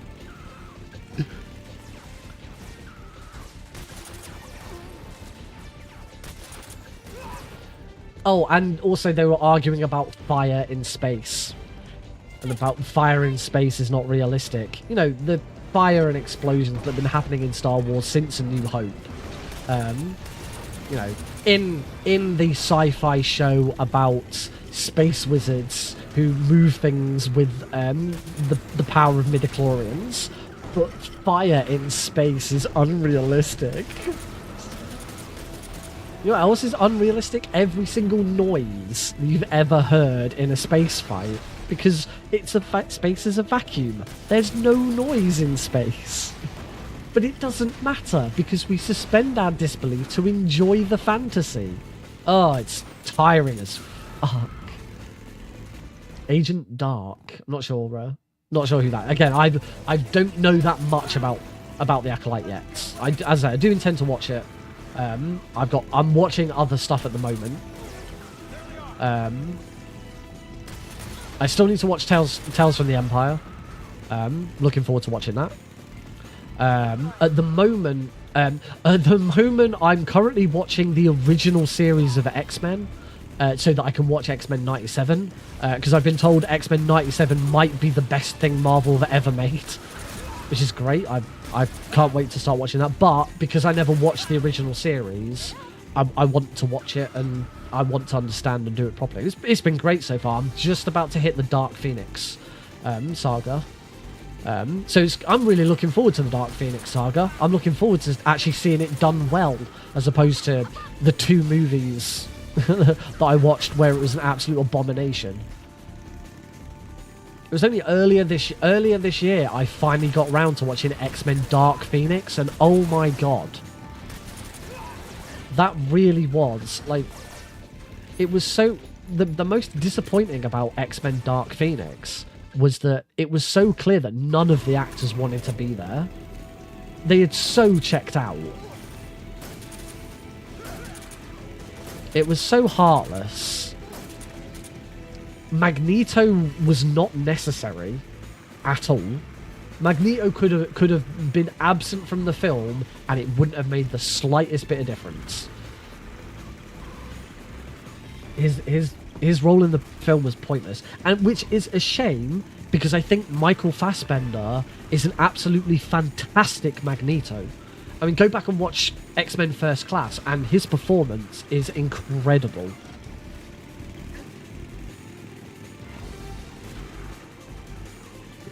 Anyway, we've kind of moved off. Straight people aren't actually into women. Oh, there is. I mean, that's already happened. We've already seen examples of that where someone showed a picture of a woman and said, "If you like the," I mean, it's something Andrew Tate said, wasn't it? That about not making children. I don't know, not making children or something. Makes you gay. It's like, yeah, we've now gone full circle where people are genuinely arguing that being attracted to a woman is gay. I don't know, it's just crazy stuff. Anyway, Roy Boy has asked me what my time so far is. I mean, right now, as you can see on the screen, 1 hour, 1 minute and 20 seconds. I am currently 3 minutes behind PB, and that is 100% down to the Fury. Said Andrew Tate, not me.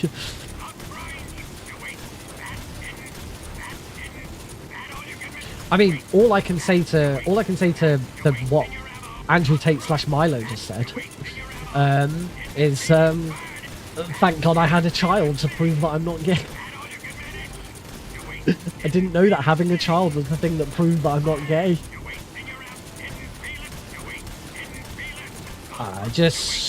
Yeah, just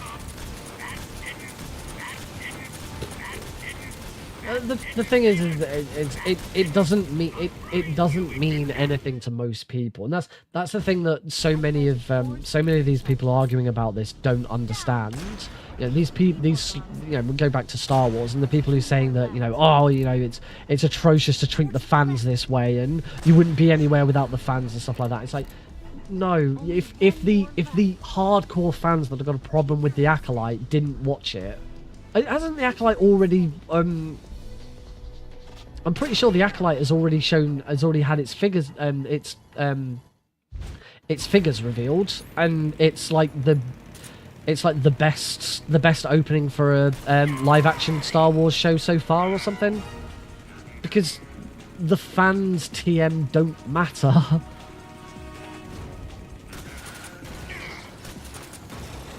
Unfortunately, I didn't get the loop right.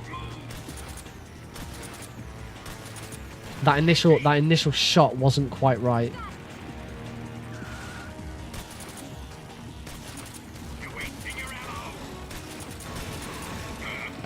Yeah, this is going to be yeah, 95% on Rotten Tomatoes, 37% user reviews. That tells you everything you need to know.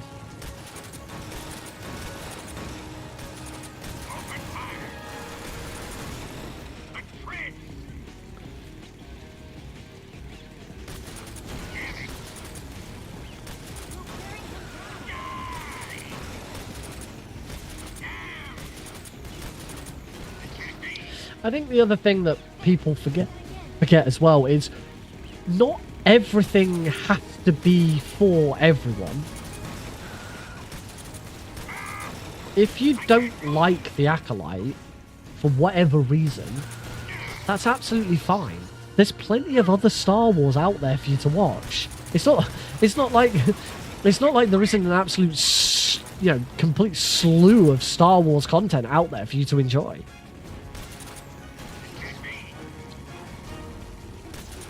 I very much enjoyed. I very much enjoy the animated Star Wars. However, I've not watched. There is an animated Star Wars that I haven't watched. I can't remember what it's called, but it is a bit more aimed at younger children, and that's absolutely fine.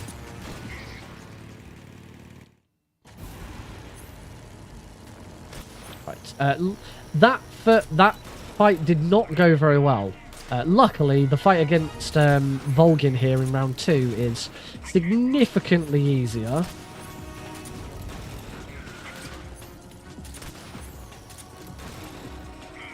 And that's Volgin. I take it to mean the show is. I mean I think that is the takeaway there, isn't it?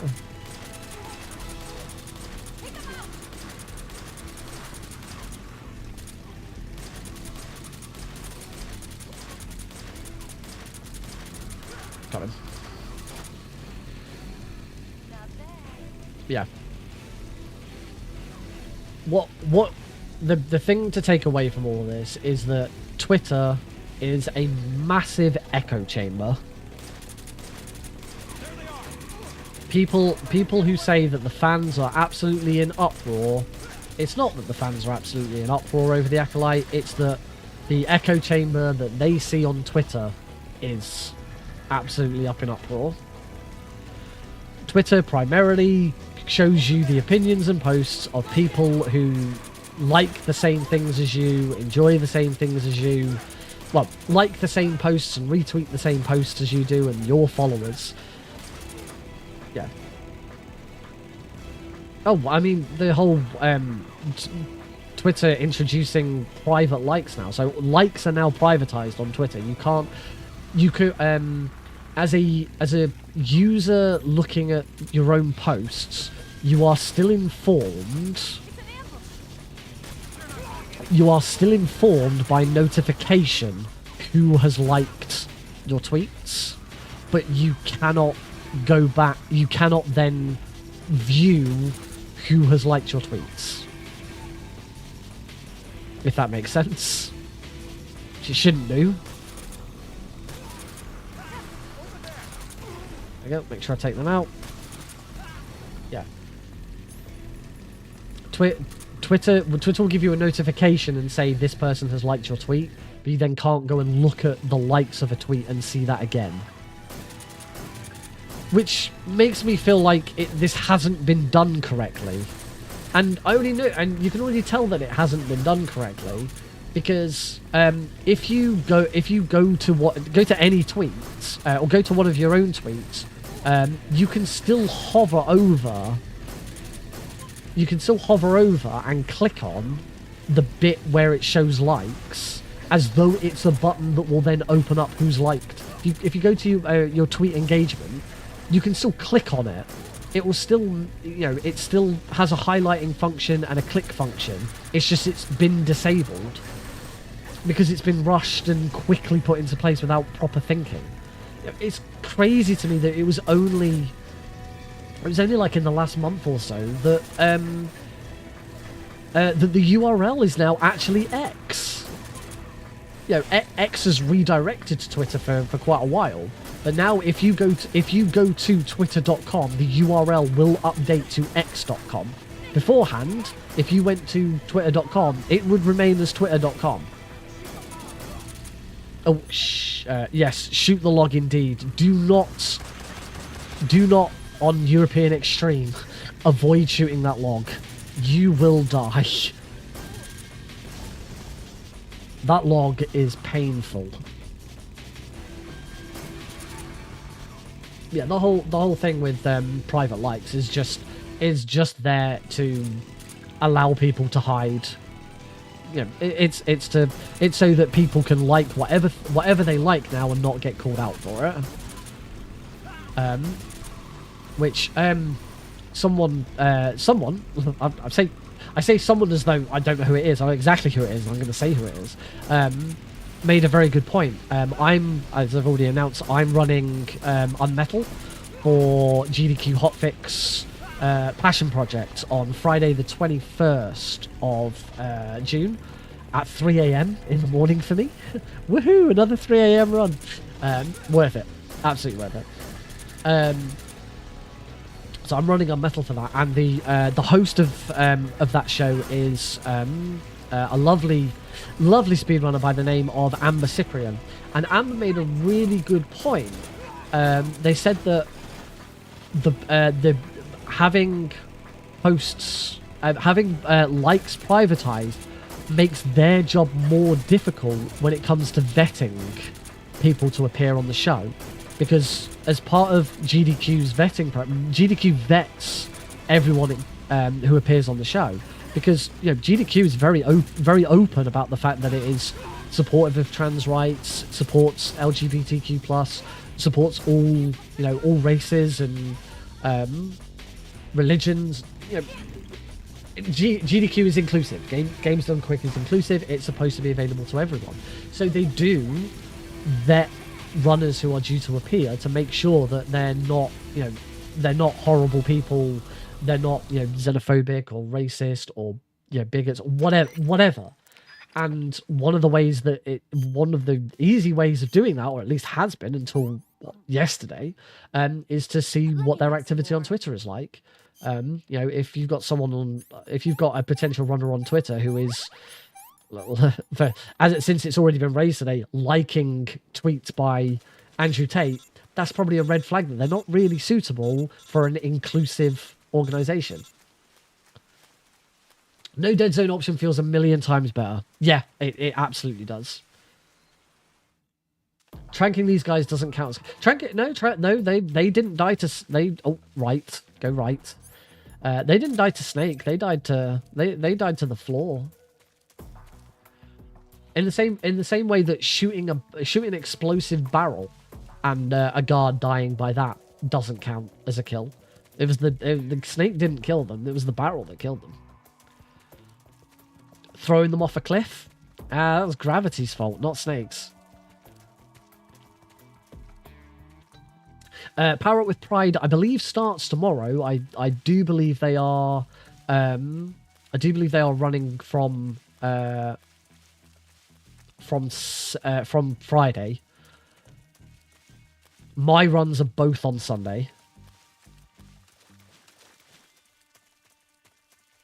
Yeah, like Power Up with, to go back to what we were saying about vetting. Power Up with Pride is the perfect example. Power Up with Pride is obviously a very LGBTQ plus allianced speedrunning event, and they're not going to want anyone running if they've got someone who is, you know, openly liking anti-trans, anti-LGBTQ plus material on Twitter. That's, I think I'm gonna have to reset. Might not. This room has gone a bit wrong. Yes, this room did go wrong. We were talking about just Twitter being shit in general.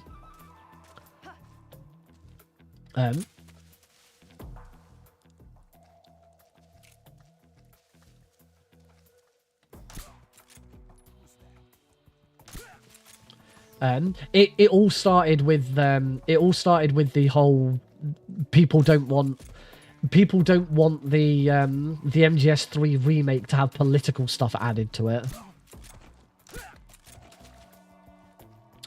In that situation there, that guard turned around and immediately looked at me, but because this tree is in the way, he technically can't see me. Yeah, yes, Elon liked porn. Yes, I saw that. It was like, hey freak. Yeah, I saw that. It was like some weird anime porn that he liked. I say like some weird anime porn, like all anime porn is weird. There's nothing wrong. Just to make my opinion on it clear here, there's nothing wrong with anime porn. If you like anime porn, that's absolutely fine. Oh, MGS is inherently like to say you don't want political stuff added to Metal Gear Solid is a ridiculous statement. It is difficult to find. It is difficult to find. We started this game earlier. I wonder if anyone else has come up with any ideas. Can you name more? Can you name any games that are more political than Metal Gear? I threw in This Is the Police and This Is the Police 2 as more political games that are more political than Metal Gear. Call of fucking Duty.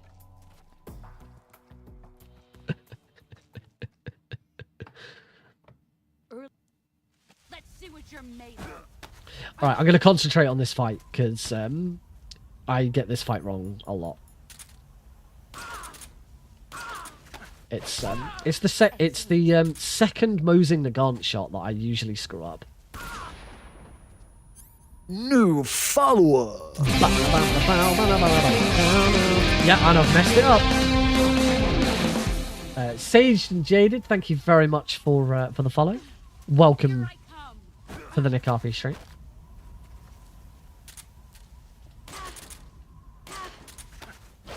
I'm gonna have to unfortunately, once the boss is under half stamina in this case, she can no longer be affected by stun grenades. So this is going to go a little haywire because I'm gonna have to do this again. So shooting, I need her to reset the fire. I'm gonna die. So let's use the life medicine. Let's not fuck around. I need her to either run towards me or run. There we go. She's run away. Run away and get. There we go.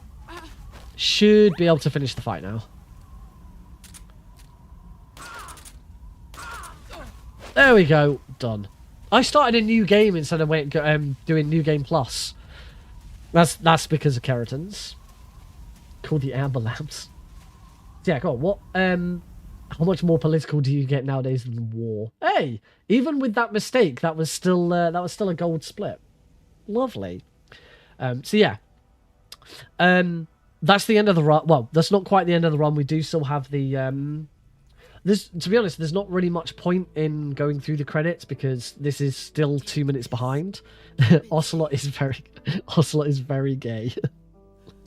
And yeah, I think MGS3 is probably the most quote unquote woke game in the series. Like Ocelot's gay. Patriot. You've got the relationship between Ocelot and Snake. You've got the relationship between Volgin. I mean, just the relationship between Volgin and Rykov is like it's like gay plus. It's like very, very gay. And it's great, and it's great, and it's awesome, and it works so well for the characters. And possibly a dog. And possibly a dog. There's only room for one boss and one. It's hilarious. I am, yes. This is only run number 1.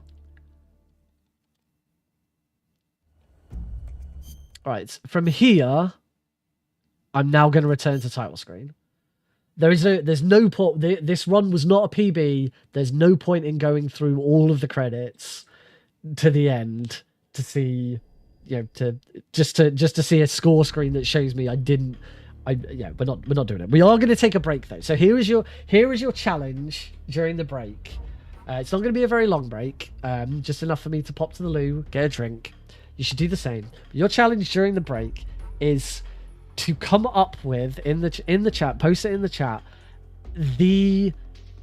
any game that you think is more political than Metal Gear Solid. Any Metal Gear Solid, it doesn't matter which one. I mean, and okay, this is going to be a two-parter. Name a game that is more political than Metal Gear Solid, and B, which Metal Gear game do you think is the most political? Is it Metal Gear Solid 3? I think Metal Gear Solid 3 has a good argument. But is there another game in the series that you think is the most political? Let's find it. What is the most political? The most political game in the series. I look forward to seeing what you guys come up with after this break. See you in a moment.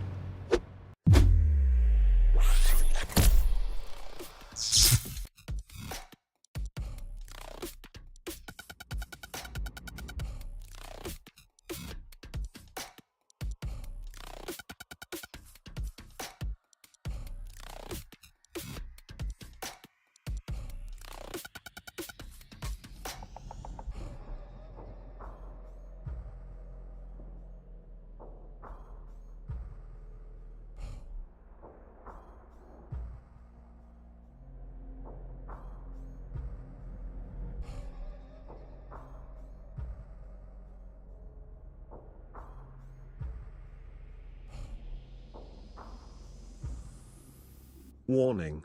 Ad break redeemed. Oh no, oh no, oh no, yo, yo, yo, oh no, you didn't. Sucker tried to play me, but you never paid me, never. Oh no, you didn't. Payback is a coming, you will be running forever. Oh no, you didn't. Until I get my vengeance, I will never end this mayhem. Oh no, you didn't.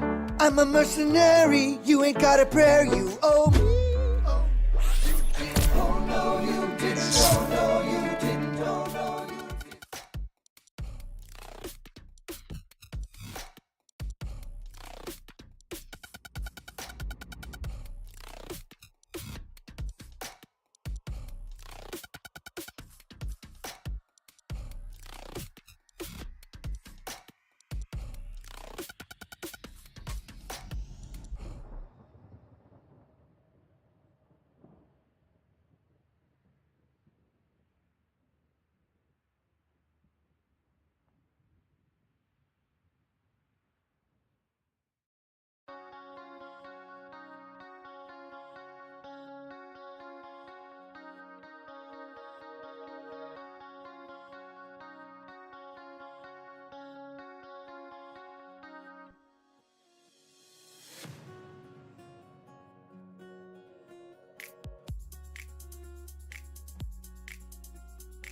Not quite ready to not quite ready to restart from the break. But how on earth have we got into the NHS?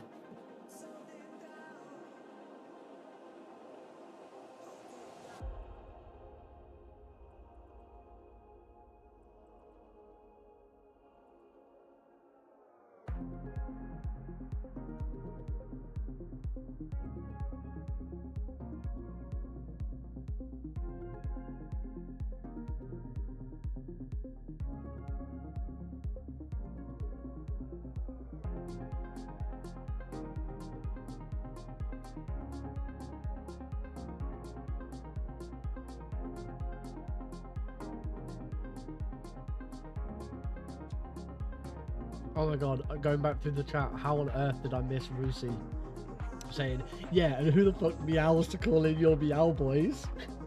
How did I miss that?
Alrighty folks, welcome back to Thursday Night Speedrunning here on the Nick RP stream, and reading through all of your comments, and as far as I'm concerned, someone did get the right answer.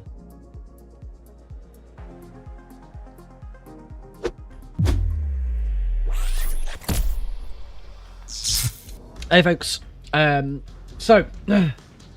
lots of good arguments. I liked the suggestion of Disco Elysium as another game that's potentially more political than Metal Gear Solid. Very good. I hadn't thought of Metal Gear Rising and the fact that Senator Armstrong is the final boss. It's incredibly political as a result. But the correct answer is, of course, and Rorschach said it, it's Metal Gear Solid 4. And why is it Metal Gear Solid 4? Metal Gear Solid 4 opens with the why is League of Legends opening? Sorry, that's not what it opens with. For some reason, League of Legends has just decided to open on my screen. The Metal Gear Solid 4 opens with the line, "War has changed," and sets the tone for the entire game. We're getting so toxic. Oh my god, talking of toxicity and lol, have you seen the ridiculousness of this fucking Legends shit? You know, League hasn't even opened. I don't know what happened. I just saw the Riot Games logo over the top of my game, and now nothing else has happened. This freaking Legend faker being inducted into the Hall of Legends, and they've released skins and packs, and like, to get the signed skin, it's $500. Like, it's just ridiculous. It's like someone showed off that there is a that they've made a I did see that you redeemed ad break. I wonder, it might have been because we were already going to a break. I will let me go back. Well, hey. Rorschach CL just subscribed. Rorschach, thank you very much for the gift sub to Glenn there. Am I right in thinking my move transition still isn't working correctly? No, for some reason my move transition. That was the wrong Glenn.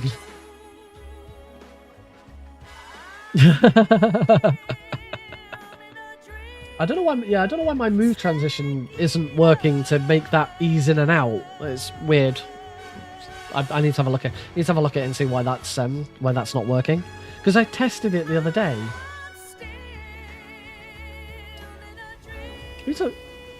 Oh, Metal Glen Solid with a 5 in it. That's weird.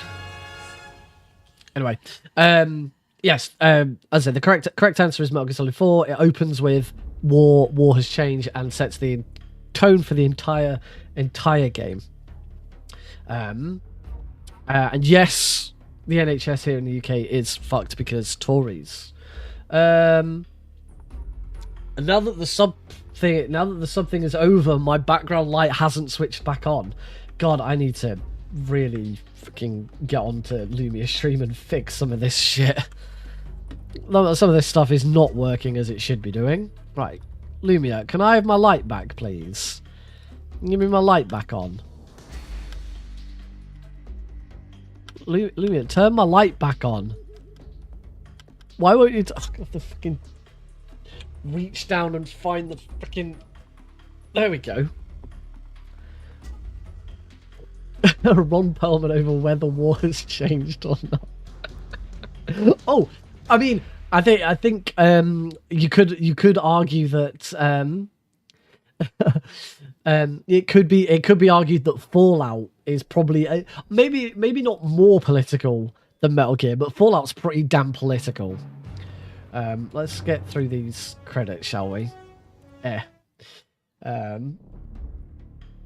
Get some gunk on my controller. Right, I think we're okay. I think we're set correctly. Why isn't stuff work? Why does nothing work? All right, let's go for round 2, shall we? Click the icon I recognise. Also, Copian is a hell of a drunk. No, someone has copied Glenn's. Glenn, why do you have a copycat?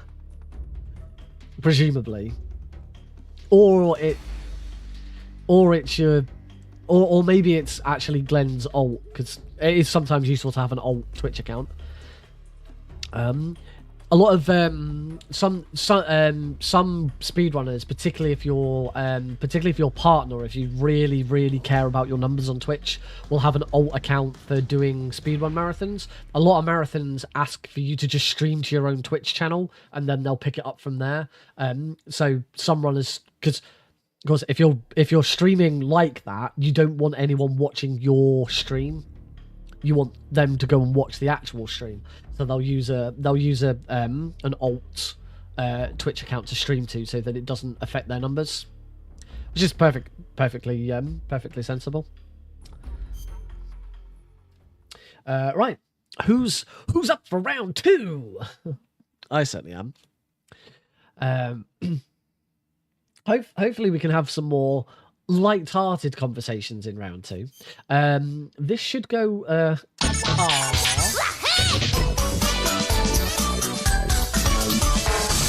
Rorschach CL just subscribed.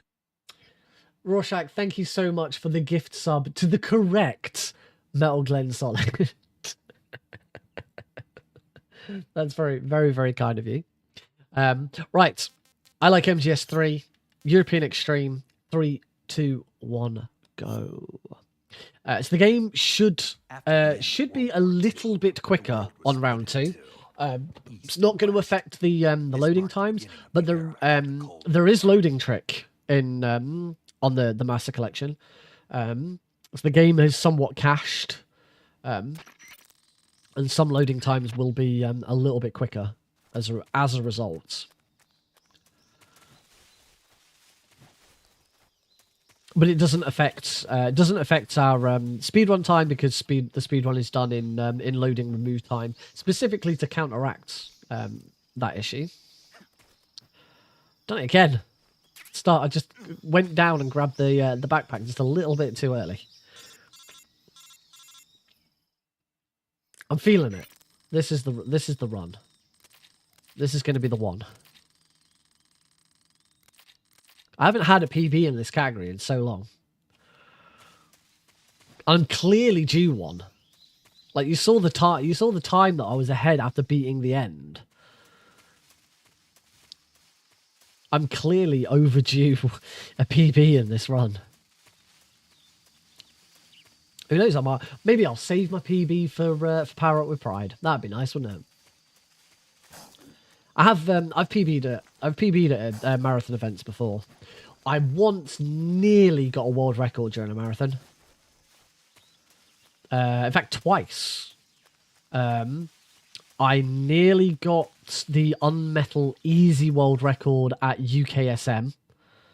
And I nearly got the Keratin, Very Easy All Keratin World Record at Pixel Perfect Marathon 1.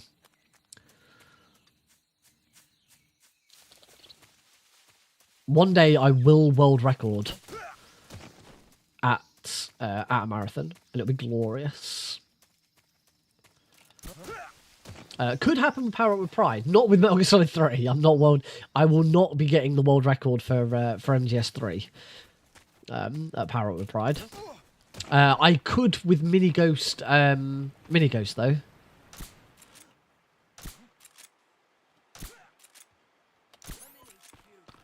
I've got to be quick here.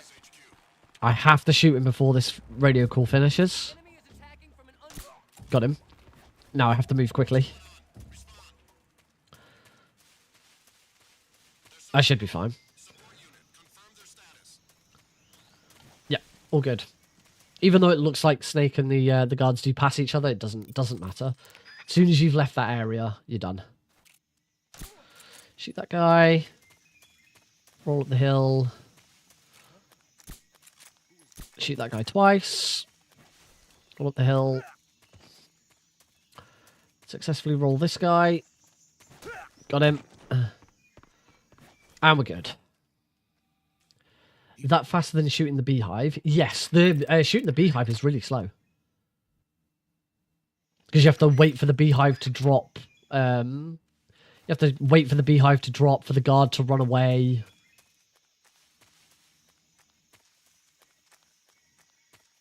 It's not really slow. If you wanted a safe speedrun strat, it might be valid, but it's nowhere near as fast as doing it that way. On to this mini game. Trauma Center. That's what we like to refer to this as. Trauma Center. Oh, okay. Yes. I am still yet to get a Foxhound run in this. In fact, to this day still don't think I've ever gotten a rank 1 in any game in the series.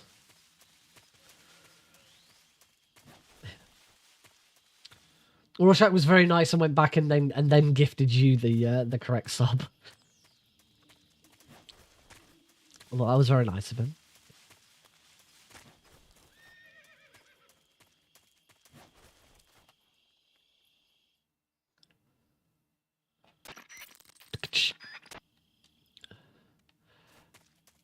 Alright, tough room.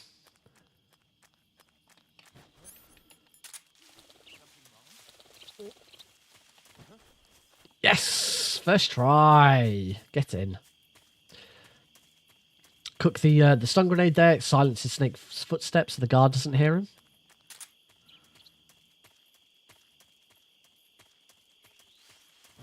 Lovely. Don't never know. We've got another tough roll here. No sweat. Oh my god, it's so much easier when you don't have to stop and throw a grenade at a frog.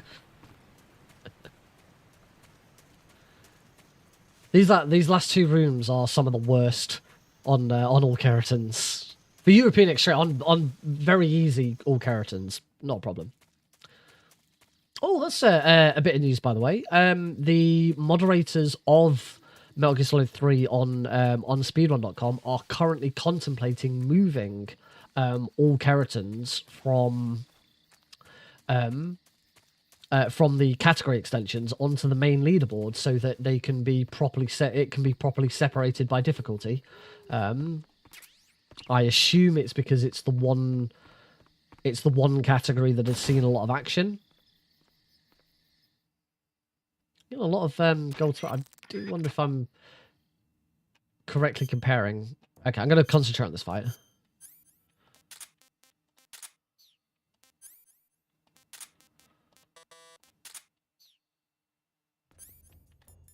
Got to put the knife away.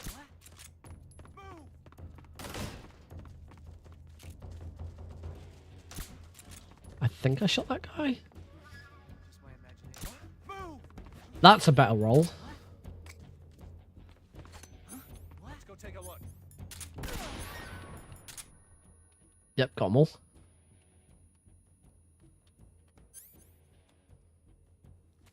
Still 6. There we go.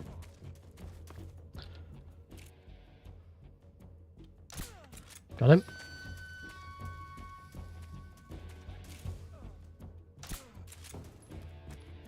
Beautiful. First try. Lovely fight. Absolutely spot on.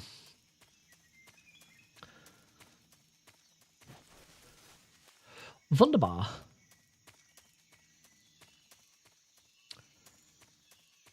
Can't remember what I was talking about before that.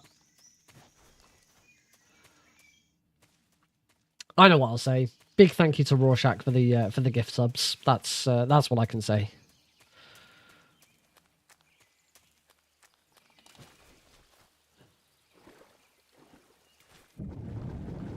All right, go for a swim.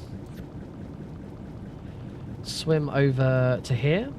We specifically go this way because there's grenades over here and we need those grenades.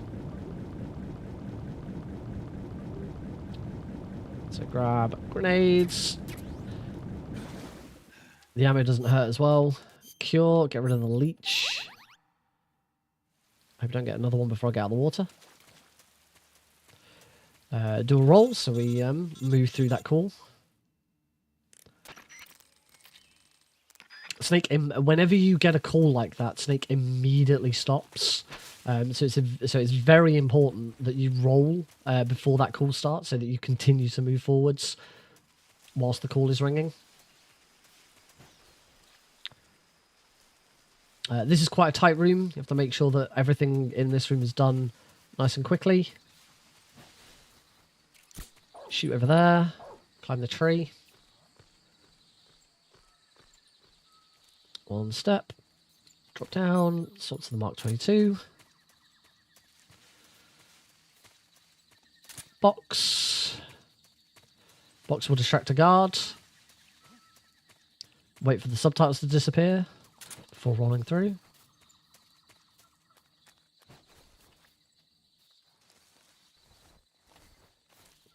And if all's done well, a dog is walking away. Beautiful. Spot on room. Very nice. A filthy bot. Oh, it is a filthy bot. Have I got a mod on? Oh, yeah, I've still got the Mark 22 out. Oh yeah, I swapped to the Mark 22, didn't I?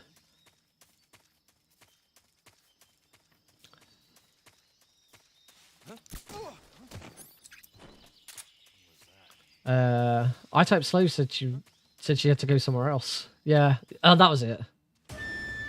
Right, concentrate on this fight. That's the only thing with speedrunning. You can't really stop to deal with Twitch bots.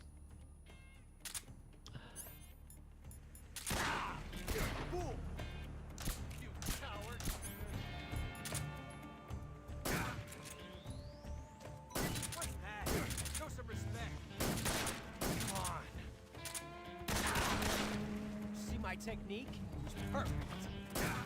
Major, watch out!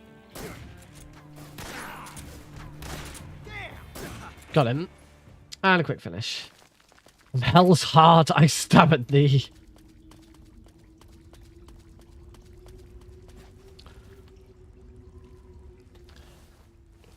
You know what? I'll take the I'll take the bot as a sign that we're doing well. I haven't had a bot jump in ages. I can only assume it's because I don't know, my stats are good enough for a bot to think it's worth jumping in. I don't know. Now the half stamina and stun grenades thing count for Ocelot too. I don't know actually. That's referring back to naked that man snake. Naked that man snake. Yeah, I don't know. Rorschach there's referring to the fact that during the fight against the boss at the end, we throw stun grenades up in the air to daze her, but once she hits half stamina, stun grenades no longer affects her. I don't know if that's the same for Ocelot. I think it's more that we don't want to use any more grenades at that point. Get rid of the survival knife whilst I'm here and equip the smoke grenades.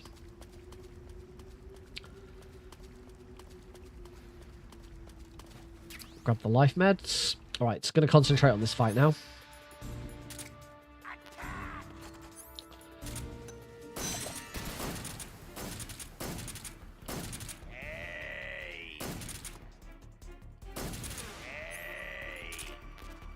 Took me a while to get my first shot off there.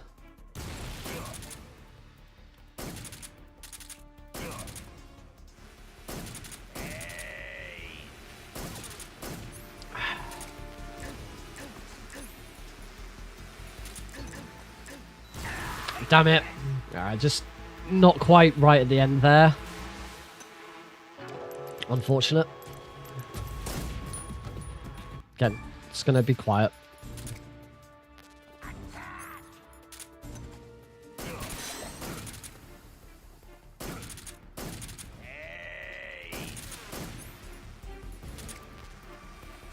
Okay.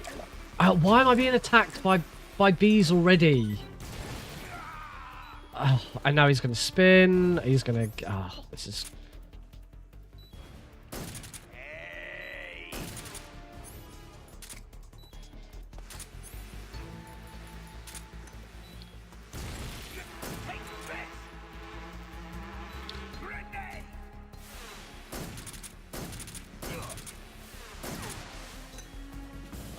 I might as well reset the fight.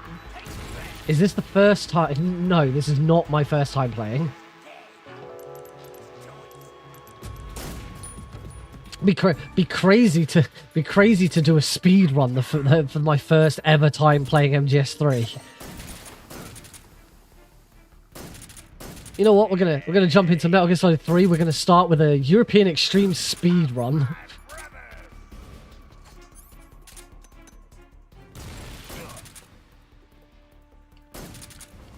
Oh, he's moved already. This is bad. Ah. Apparently, I am still now that I fixed the aiming. Now that I fixed the aiming, I can't blame the aiming anymore. Like, I'm just bad at this fight. There we go. That's phase 1. Phase 2 is a little bit easier.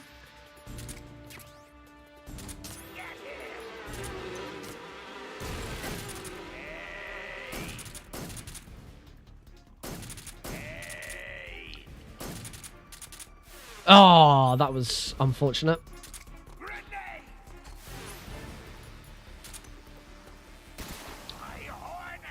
There we go. The fight is done. So a little bit behind, a minute behind as a result of that. Clearly, my PB, I didn't do it first try either. So thanks. It just would have been nice if it had been first try. I hate the pain. Stupid pain.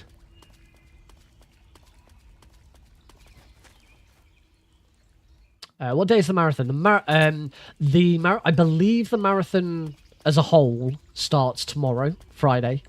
My run, I've got 2 runs during the marathon. It's Power Up with Pride. I've got 2 runs. Just after midnight on Sunday, UK time. In the US, you're looking at 5 hours behind. I am bad at maths. Midnight minus 5 hours. 7? All right, 7 a.m. 7 p.m. I am running Mini Ghost Any %. There is a donation incentive to upgrade the run to 100%, and then around 8:30 in the on Sunday evening, so 3:30 American Eastern Time. I am running. I'm commentating Caro's run of Metal Gear Solid 2 Plant %, and I'm then doing this run, Metal Gear Solid. Well, I'm doing Metal Gear Solid 3 Any % Very Easy, and there is a donation incentive to upgrade it to European Extreme. Do a quick headshot on that guy. We're going to. Oh, apparently missed those barrels. Shoot all the barrels eventually. That does a chunk of damage to the end. That now means that the end will have less health and stamina when we start the fight later. Also, non-lethally takes out every guard in the room. Destroying a barrel and having the barrel's explosion kill a guard. You see all those dead guards? That's not Snake's fault. That was the explosion of the barrel that did that. That does not count as a kill towards Snake.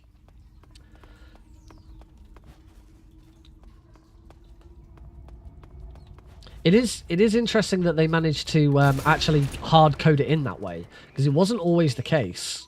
I'm going to play this safe. I'm going to take this guard out. Yeah, that was not always the case. The games for big boss rank, or in this case Foxhound rank, the games have always had some sort of kill limit. Metal Gear Solid 1, it isn't 0 kills. I think it's less than 20 or less than 25 kills. I can never remember exactly. Yeah, it's not 0 kills for Metal Gear Solid 1. It is just a limit. Metal Gear Solid 3, it is 0 kills. You're not allowed to kill anyone in the game on Metal Gear Solid 3. Which is why they allow environmental kills to not count as kills. I think it's 25, yeah, for Metal Gear Solid 1. But that wasn't always the case. Metal Gear Solid The Twin Snakes, which is the GameCube remake of Metal Gear Solid 1, it's one of the speedruns I'm most famous for, because I did it at SGDQ last year. Less than 26. There we go. That game also, for big boss rank, requires you to have 0 kills. We're going to swap to the scientist combo.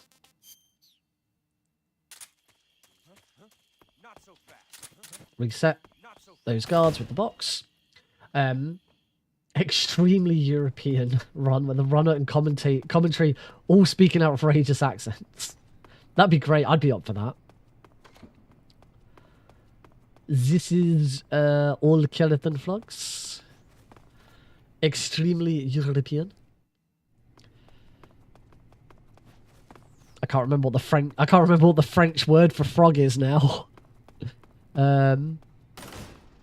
All I can think of is escargot, but that's snails.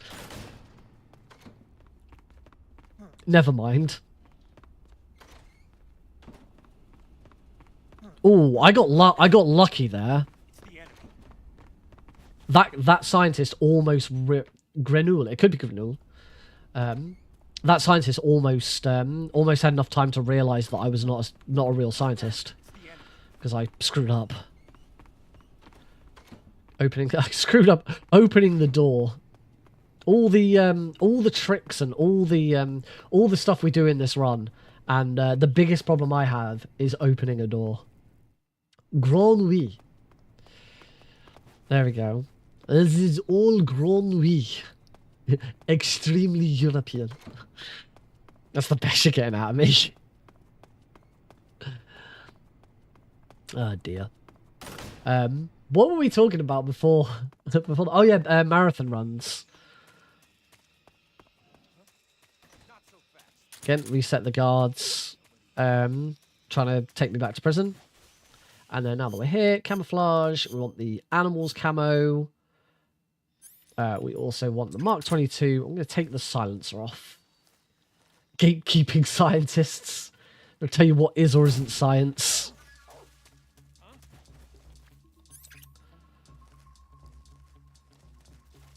Round.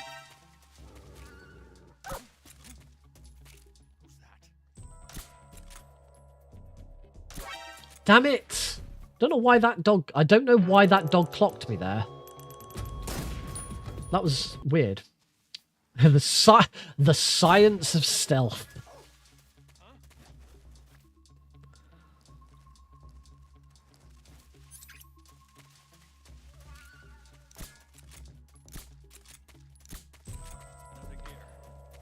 That guard will fall over. We want the stun grenades out now.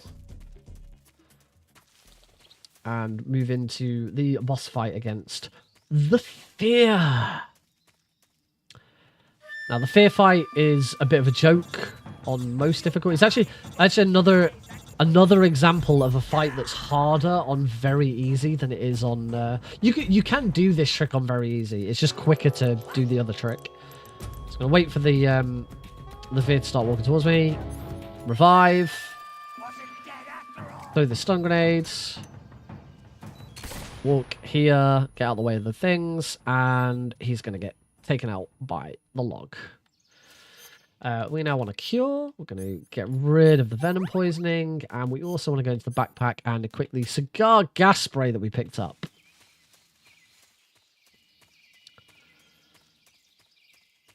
Go into arguably the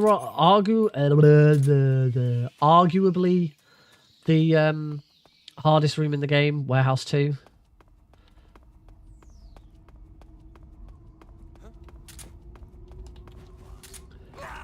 Take out that guards.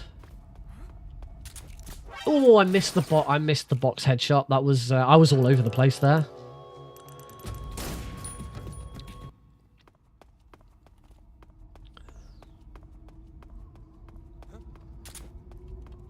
I did a European Extreme all keratins run for... Oh, that guard spot... I still don't understand how that guard sometimes sees me. For Insta-Speed... not Insta-Speedathon. Preventathon the other weekend. And I really struggled in here. This took me so many attempts. There we go. He hasn't seen me this time. Bump, roll, and we're good. And that's Warehouse 2. Took me a few attempts, but we're through. I'm a little bit behind on time, but assuming that the end goes very well, there is a massive time gain through a good end fight. I mean, last run I still had to reset the end and start again, and I still came out ahead of time.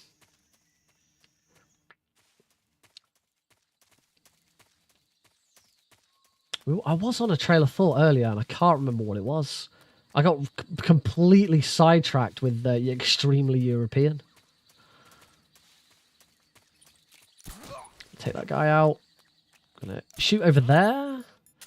And then use a smoke grenade. Hide Snake's footsteps. Glitch in the game where guards can't hear Snake's footsteps if he's cooking a grenade. CQC slam that guy. And we're going to CQC slam that guy. The end already. Haha.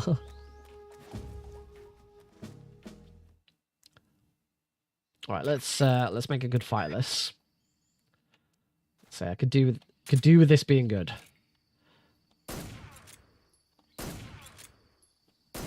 Good. That's 3 headshots. The end, on every difficulty, the end always starts in that sniping spot. The only manipulation we do is, you'll notice I've still got the Fear's crossbow stuck in my leg. By not removing it, it means that he always starts in a prone position and not a lying down position. No idea why, but that's how it works.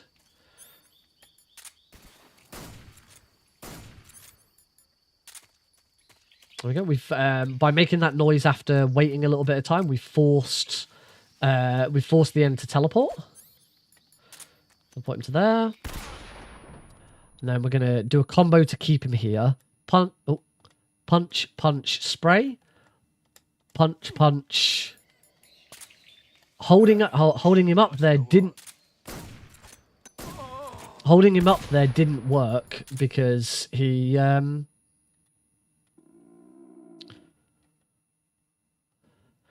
Holding him up there didn't work because he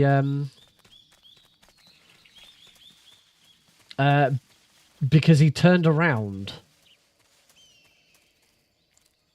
I'm going to try and do here. Is that him there?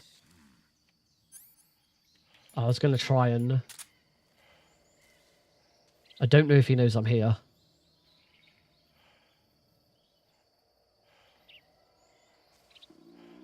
He knows I'm here.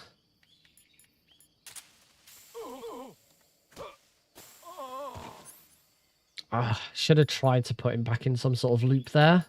I don't know where he's going to run now.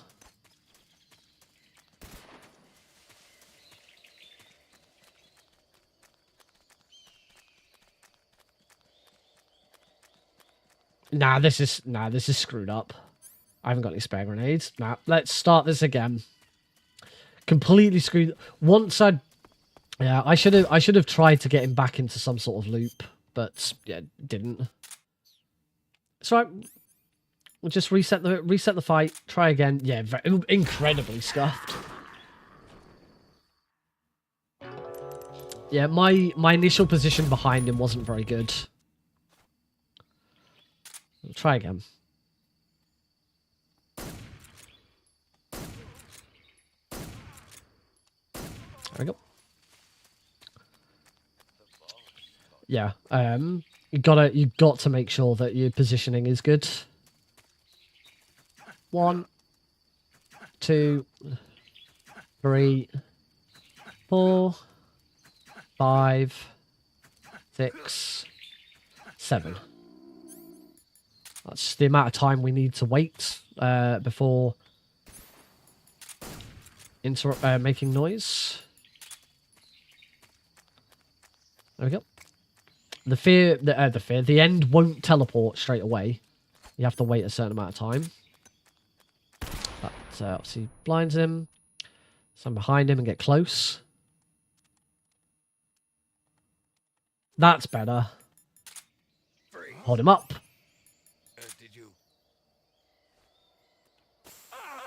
Now I want to throw a stun grenade at his face. Look up.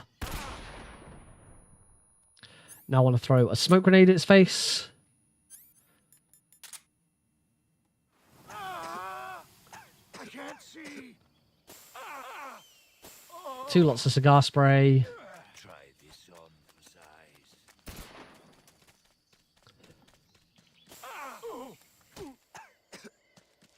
Oh, Snake bloody coughed.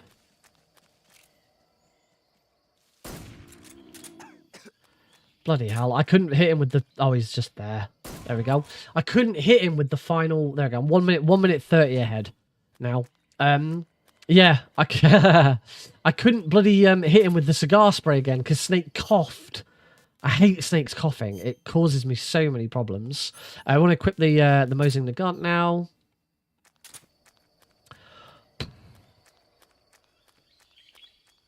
I will be on such a good time when I finally do this fight first try.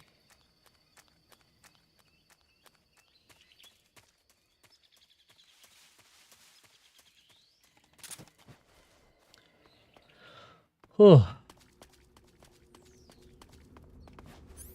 I want my cigar spray back out.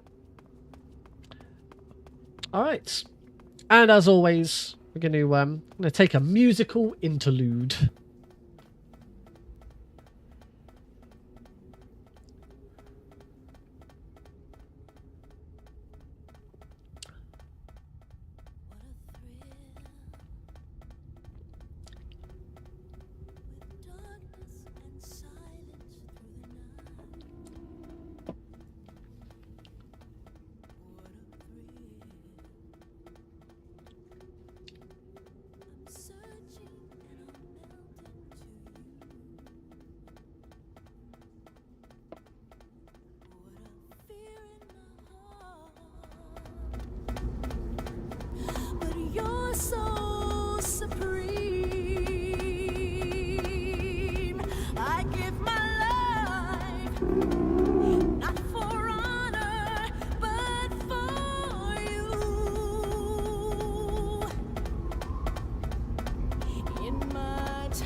Ba-dum-bum-bum.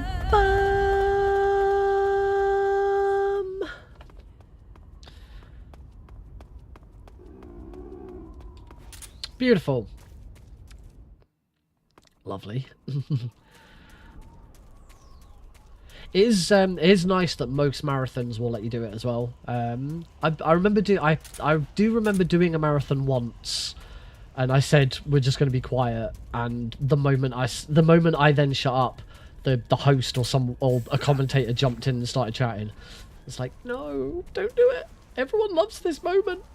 I can't remember which one that was. Preventathon that I did a couple of weekends ago. That was really nice. We just listened and enjoyed. The Mark 22 back now. Into Mountainside 2. Or Mountains 2. Mountainside. Take out the first guy at the top. There's no trick, by the way, with that guard. It is just simply that from Snake's starting position in this room, he always automatically headshots that guard. We do, that was supposed to be our second box headshot, and I completely scuffed it. So again, take that guard out.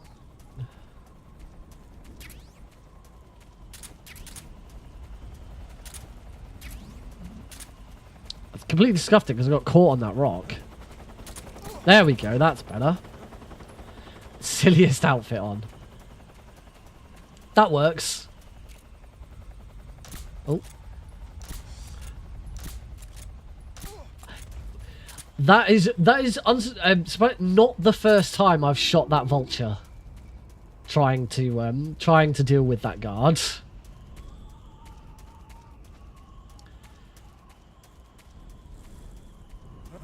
That guard I always like to see. You can box headshot that guard, but I prefer to CQC slam him there. I find it a bit easier. It doesn't use up that much time.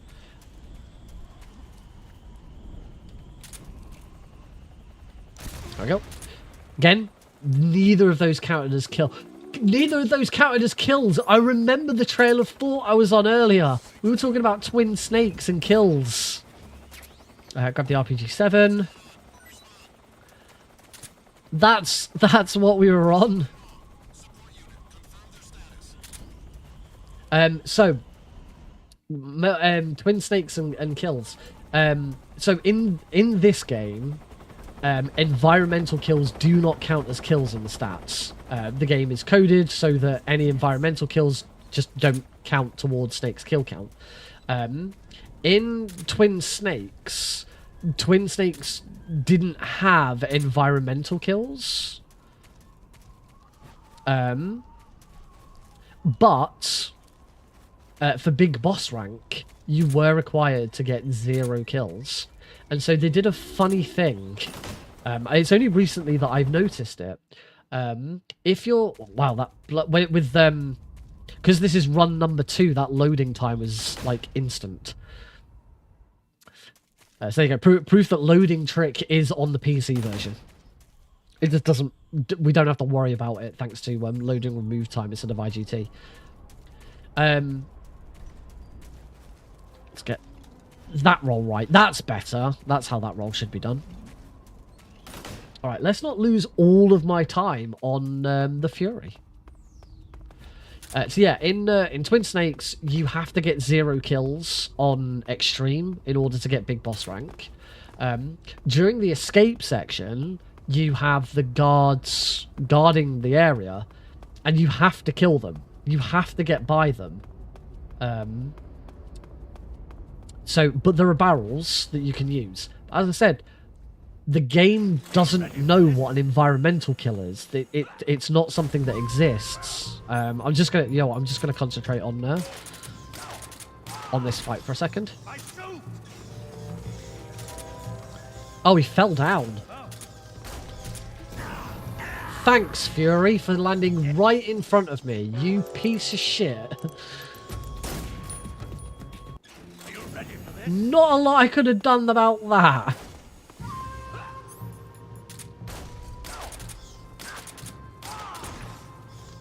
Out the way. Yep, he's charging. No! Ah, I looked in the wrong direction.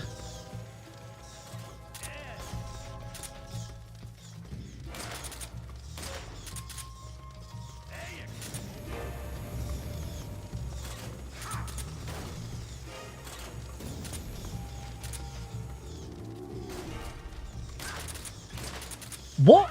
He moved. He moved like instantly. Am I dead? Holy crap. Why did he move instantly? It's gonna happen. I'm gonna lose all my time to this bloody fight again.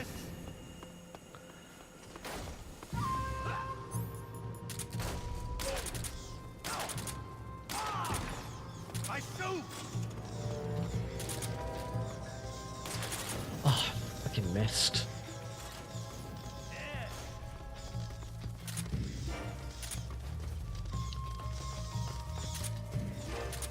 What is here?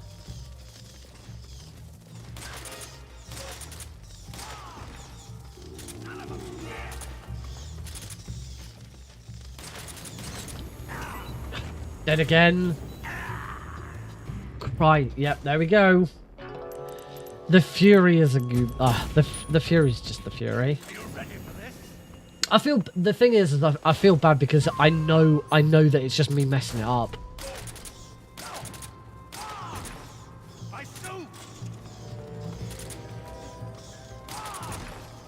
That shouldn't have knocked him over. He's gonna fly now.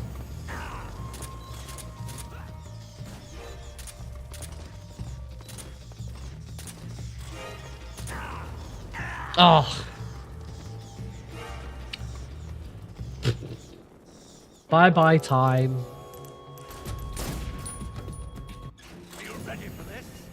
One day I'll get to the end of this Twin Snake story that I keep trying to say. Didn't put the cardboard box on, I'm dead. That's the main thing with European Extreme is it's extremely punishing. If you get hit, you're dead. Particularly at this point with how my health is.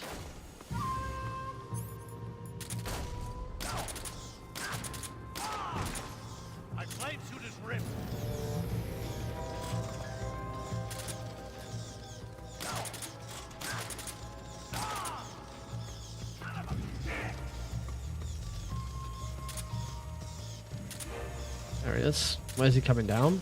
He's going over there.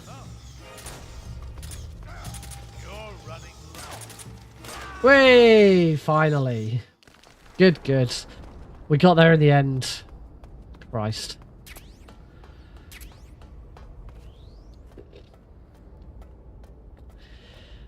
Terrible. Just terrible. Clearly need more practice on that fight. I didn't think I did. That's the thing. Anyway, should we talk? Let's talk about Twin Snakes again. So, Twin Snakes, you need 0 kills, but the game doesn't recognize the idea of... The game doesn't recognize the idea of environmental kills, and there are guards that you have to kill. You have to kill the guards in the escape sequence. The way the game deals with that is if you have to be quite quick with looking.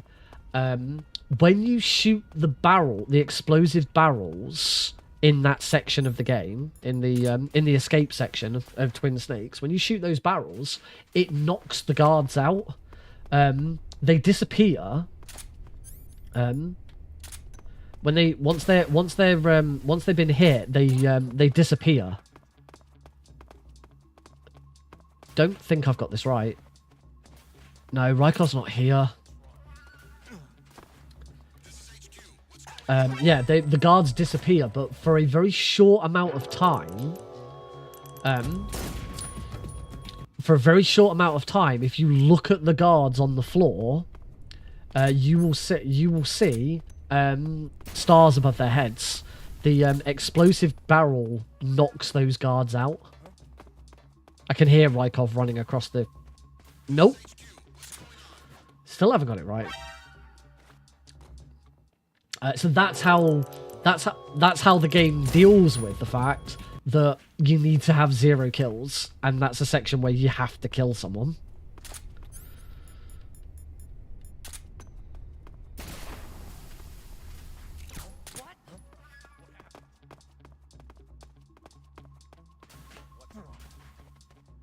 Hang on, I think I know where I'm going. I think I know where I'm going wrong. I think it's because I'm not actually shooting the guard.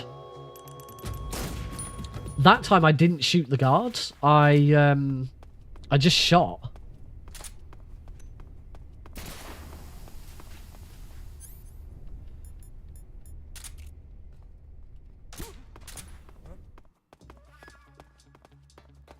Yeah, he's coming back now.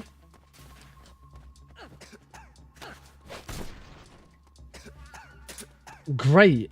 I bloody coughed. It knocked out their teeth, many bones, and a few organs. This might fail because, like, someone, a scientist or a guard or someone, I think it's a scientist, notice it. You see the exclamation mark, the question mark there. Oh, okay, I got through. But there we go. That's interesting. That's why I've been failing that, because I've not actually been hitting the guard. I've just been shooting the wall. You have to shoot the guard for it to work, and I haven't been. That does explain a lot. Whee! Box glide. Like that box glide so much, we're going to do it a second time. Did you see me do a box slide behind that thing? Want to see me do it again? Sir. Yeah, gold split.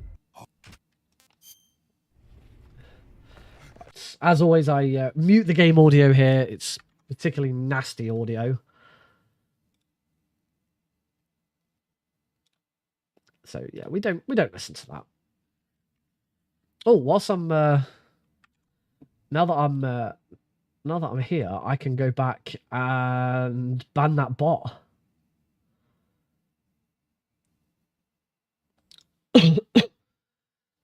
There it is.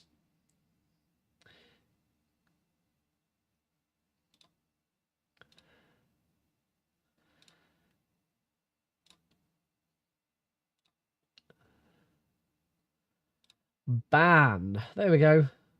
The one time in a run where I do have the opportunity to ban someone. Ta-da!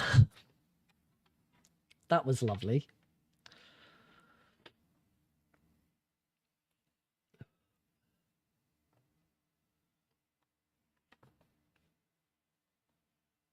Oh. Ow. Oh, actually, there's one other thing that I should probably do. When Selwinian was in here earlier, they linked a picture and I didn't look at it at the time. Oh, actually, I know one other thing I need to do. Rorschach, you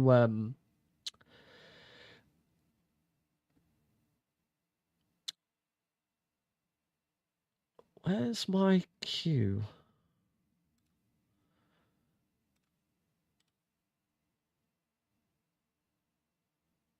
Quick actions? No. I need to refund. Oh no, not Rorschach. Sergeant Deagle. I need to refund your points, but I don't quite know how. Anyway, well, unfortunately, the game we're back on the game now. Patient man. Grab the fork. Cure. Remove both of these. And 1, 2, 3, 4, 5, 6, 7, 8, 9, 10, 11. I always go 11 because I would usually mess it up. Otherwise, grab the rat. I don't wrong item. Smack Johnny with this gun. You have to make sure you smack him with the gun, because otherwise it won't knock him out. That was an interesting place for him to get yeeted to. We need him to be yeeted. We need those. We need those smoke grenades. Equip the rat. Get out of here.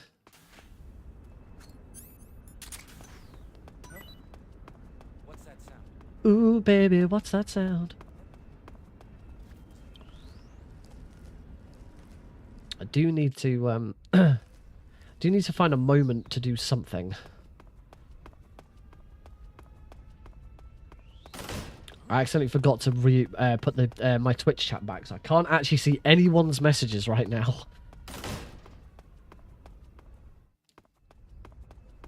Am I really only 20 seconds behind all of a sudden? How's that happened? Good, that smoke grenade was direct and true. Throw another one at that dog. He must be lurking nearby. Huh.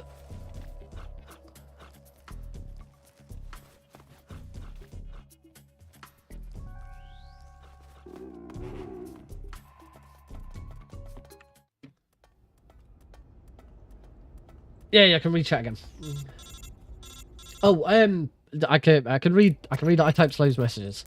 We had a bot came in saying cheap viewers. Hasn't happened in a long time.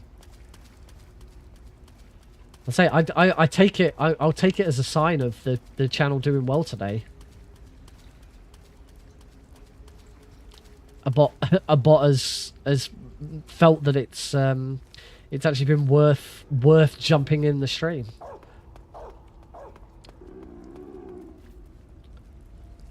Oh, I mean, those bots are around all the time. They just prey on people who want to make partner.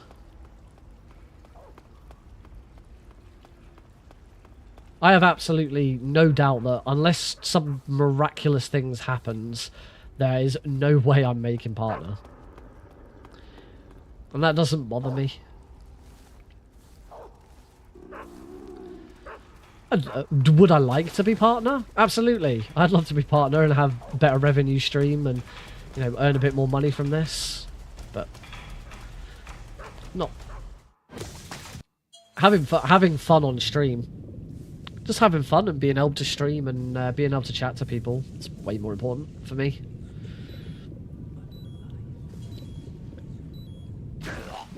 The money is a nice bonus. Yeah, don't get... Oh, crap. Whoops.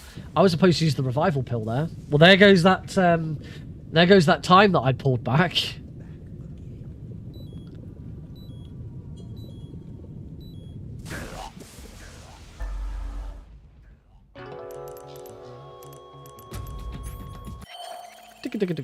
There we go. Alright. Still not quite sure what time I saved. Oh well. Doesn't really matter. Just got a glimpse of that frog. Good old Froggy.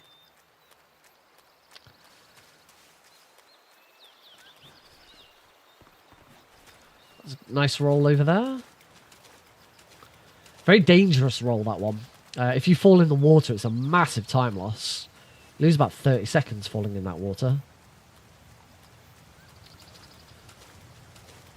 And as you can see by my current time, 30 seconds could make the difference.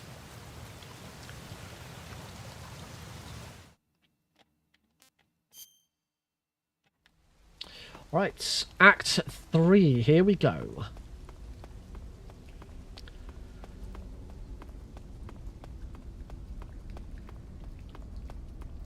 So we're heading back into Grossengrad. Take on the Shagohod and Volgin and his lackeys. Grab cardboard box B and immediately go into the menu. We want the Orscam camo. We now want cardboard box B that I've just picked up. And we want to do a little bit of stuff in here. That. Done.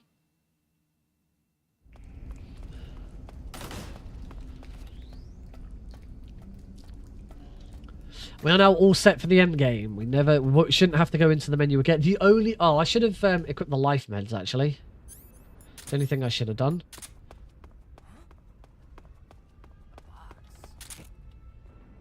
There we go. Little exploit. That's not a glitch. Exploit in the game there. That the guards work on a priority system.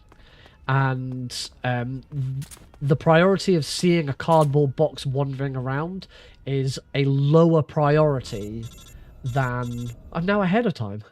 Is a lower priority than one of their comrades being on the floor unconscious. It's a bigger priority that one of them is downed and that they should investigate. And guards in Metal Gear Solid 3 kind of act with a hive mind. It's why the Ocelot unit fight works the way it does.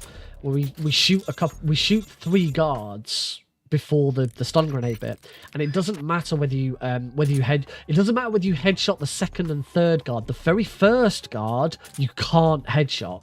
The second and third guy, you can headshot them if you want, if you can do it. It doesn't matter.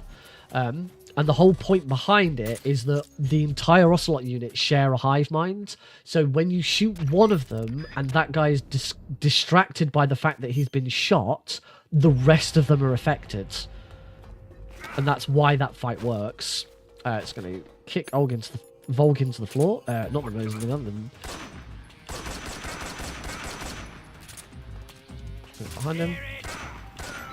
A couple of shots to the back. And now we're going to finish the fight. God, this fight has gotten so much better for me now.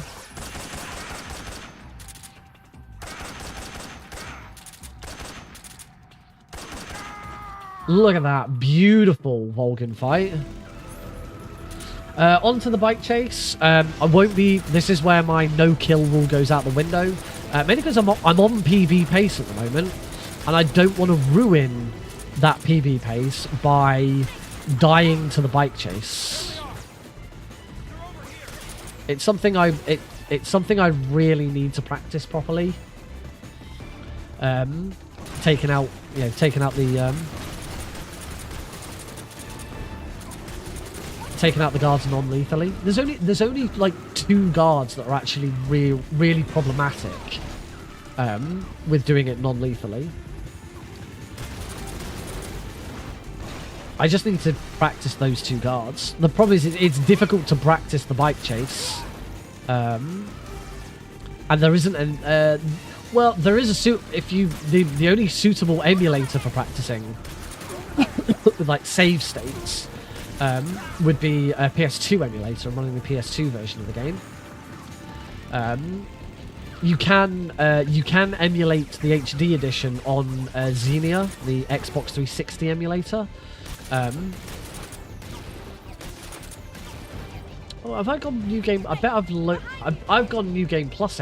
Sorry, I've gone new game again instead of New Game Plus. We're gonna lose some time at the boss.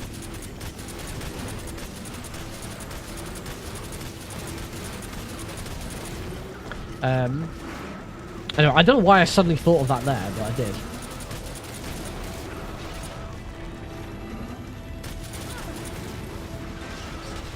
What was that? What was that?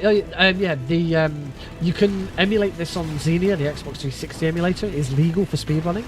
The emulator has its own category. As a result.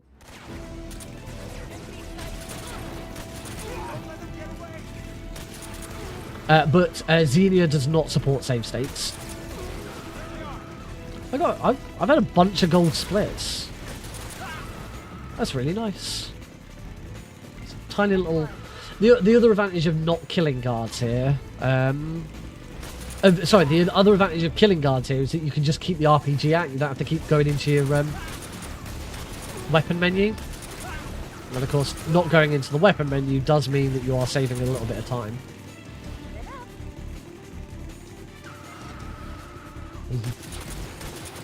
Froggy. We've got a guard up here that we need to take care of. This guard is a problem. You do have to make sure you take him out. He has got an RPG.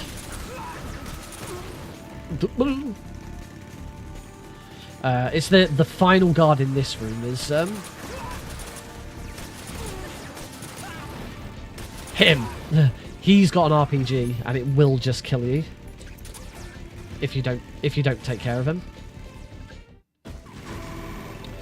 We're gonna take try and only take the passenger. I got this perfectly in the previous run. I immediately took out all 4 passengers and it was great. By only taking out the passengers, the bikes don't respawn.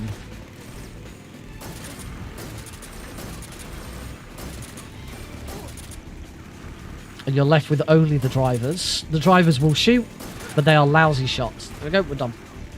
Don't need to worry about these. They're lousy shots. They don't do that much damage. We can just wait this out. Cheers, bro.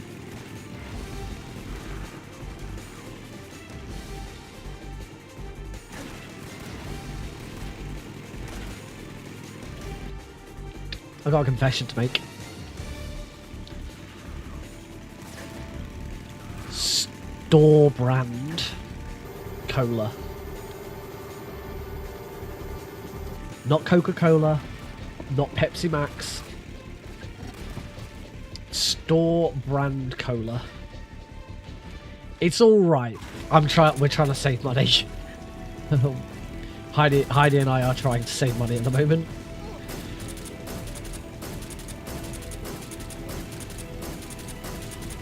Because we're both on we've both been on paternity leave. So her paternity leave is finished and I've taken over.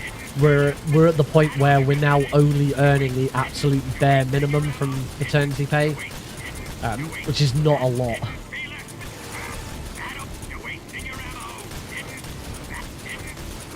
So the next couple of months are a bit rough. August is going to be great.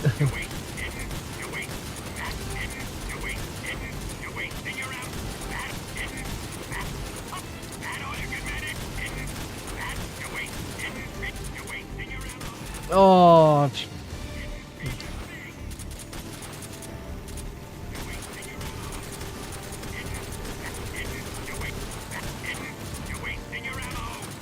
I've still done quite a lot. In fact, I might have already hit the cap. No, I didn't hit the cap, but I did a lot of damage to him.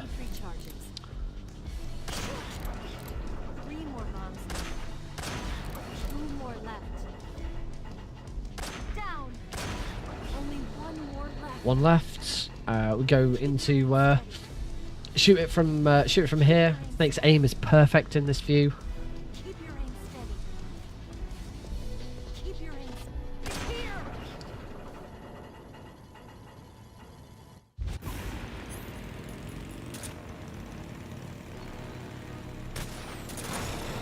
Excellent. I actually started the loop this time.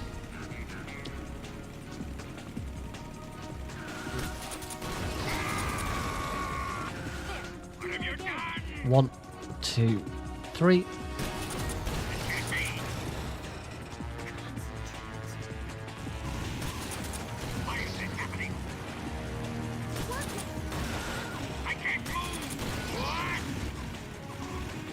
Haven't quite kept this going correctly.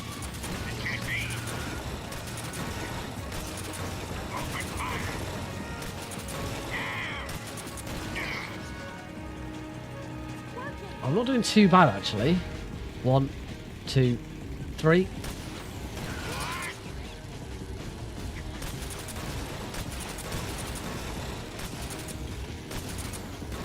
Only got a couple more shots.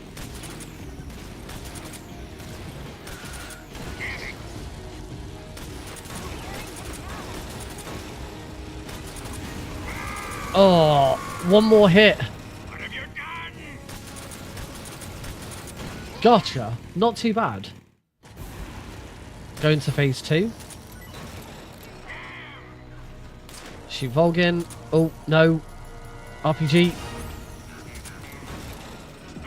Shoot. RPG. Shoot.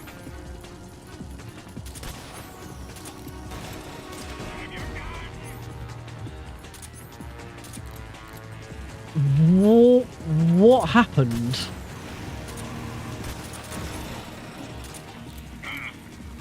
There we go. Bloody hell. Alright, still 33 seconds again.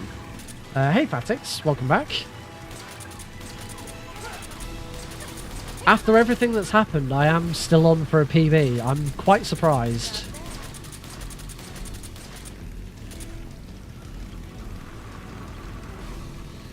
Only thing is I don't really want to...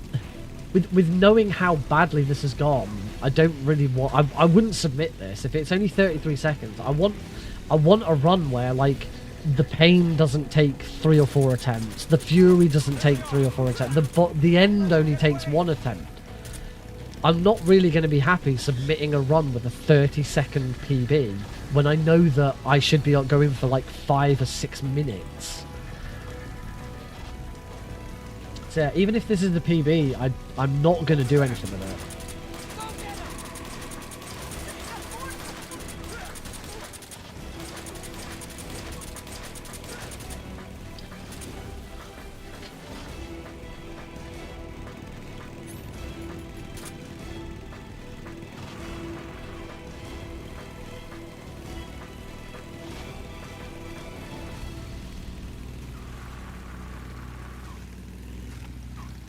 Coming up to the ambush.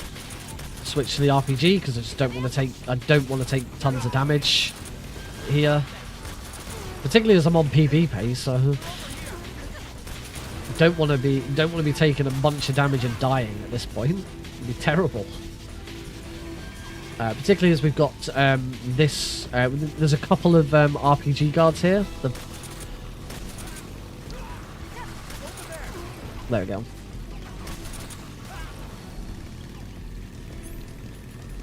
Back to the Mark 22 and into Lazarevo South.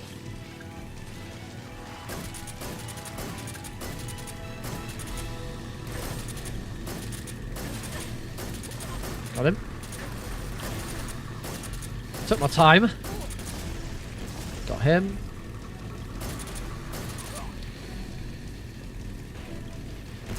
Complamo. Oh, excuse me.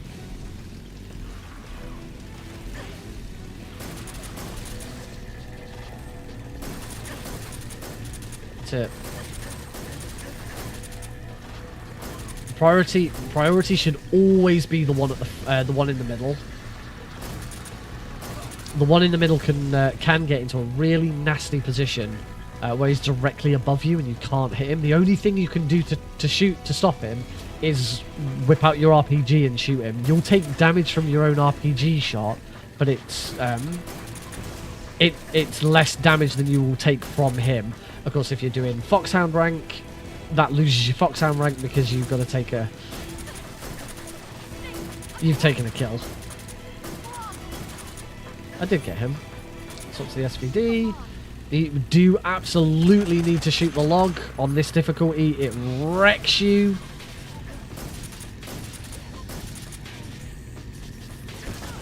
I thought that explosion might hurt me a little bit. And into the final bit. Lazarevo North is absolutely fine unless you have struggled with Lazarevo South. If you struggle in the previous area, then it's very likely you come into here with no health and you will die instantly. But if you can get past these first 3 bikes, you're fine. Snake slowly recovers health over time during this.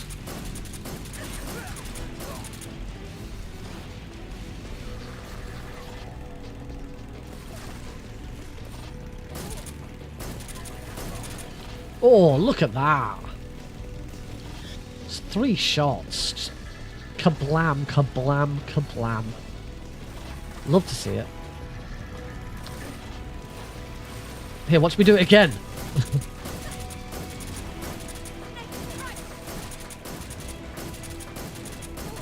Yeah, first try.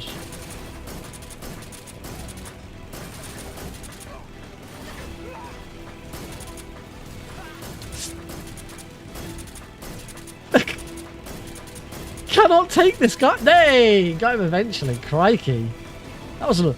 That dude was an ordeal. Because that dude lasted so long, they've only given me 1 bike at the end to deal with. That's it. We're through. We're through the bike section. We can move on to the end of the run. Let's say right now I am looking at a PB. As I say, just so many boss fights have taken multiple attempts. No, I'm not. I would not be happy with this as a PB. It's not worth it. A 30-second PB is not worth it. Like, my sum of best is my sum of best is 1 hour and 10 minutes. Now that sum of best isn't 100% accurate. Sum of bests are rarely super accurate.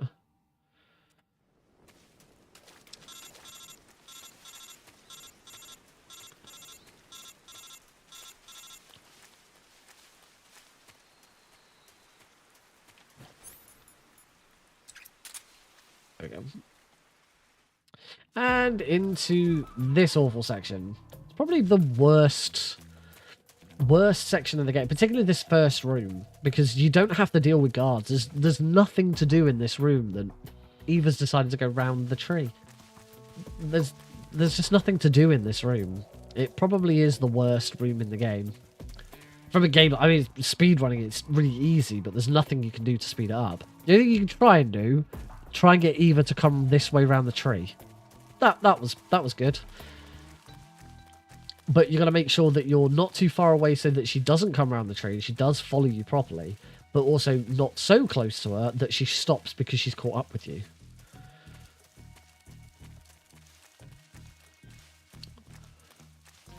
Unlike Metal Gear Solid 2, there's no Eva zip. You can't just make Eva drop through the floor or something like that. Do. Just keep animation cancelling Snake's movement so it just looks weird.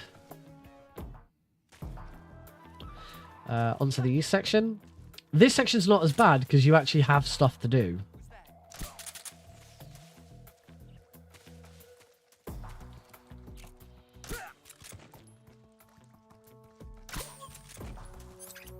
Got my other suppressor.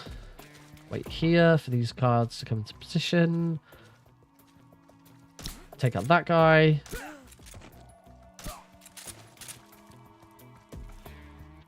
Here comes Eva. Again, try and get Eva to follow me rather than go around the tree. Nice. Okay, move. She knows where I'm going, so we're going to run up here. There's a plant here. We're going to kick that plant. Distracts that guard down there on the floor. I hear something. Take that guard out. Take that guard out. Don't need to worry about the guard in the... It's the enemy. You don't have to take that guard out. You can just run around him. There's a very good chance, though. In my PB, I didn't do this room first try. So this 29 seconds that I'm ahead could jump a little bit here.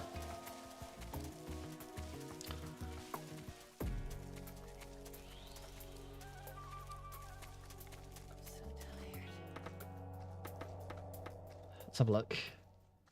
Okay, maybe it won't. Let's see what you're made of. There might be some time saving the bar against the boss, though. We'll see what happens.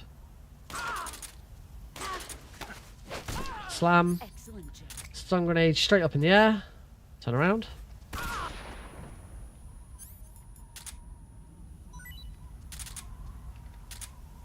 Slam. As you can see, she is just just over half stamina. So that stun grenade works.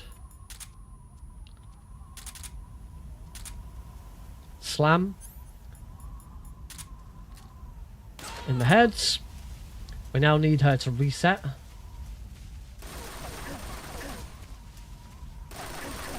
Brace yourself.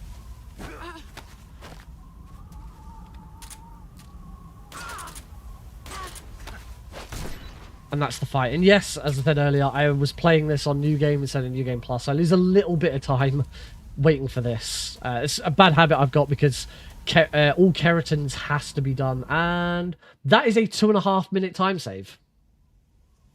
All keratins has to be done on New Game. And I keep forgetting to do New Game Plus for any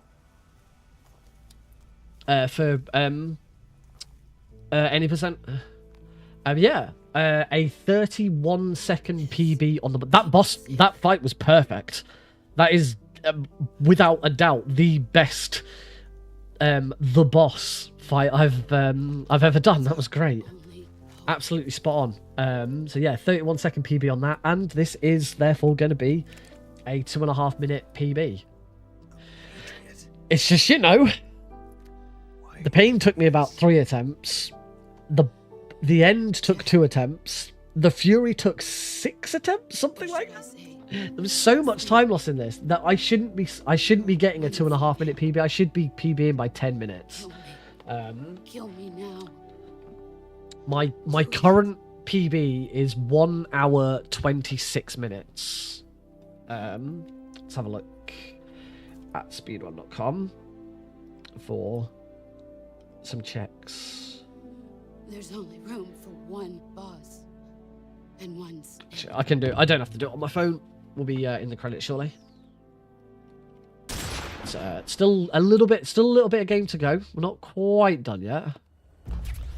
Grab the pistol.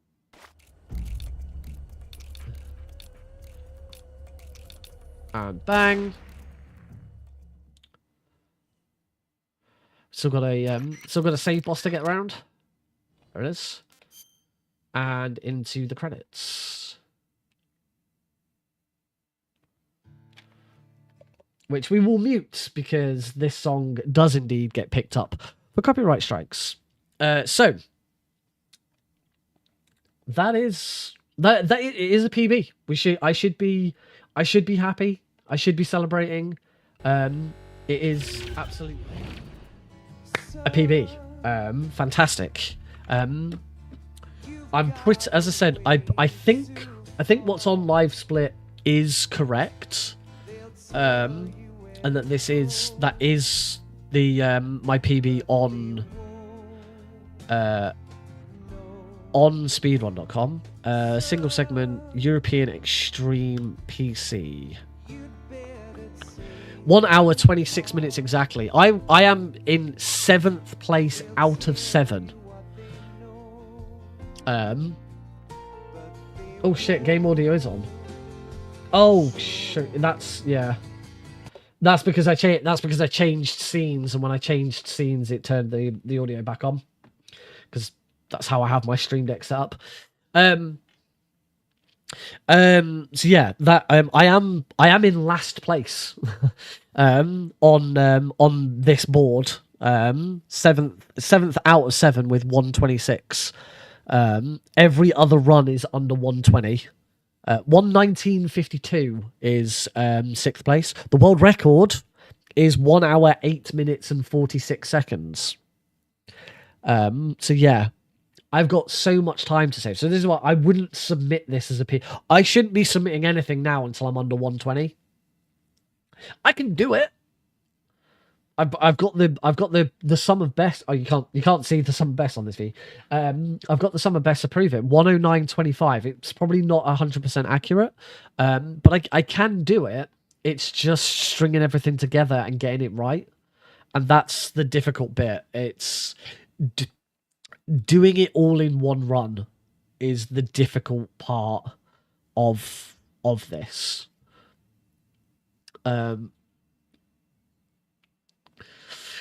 It's such a... It is the most difficult run that I know.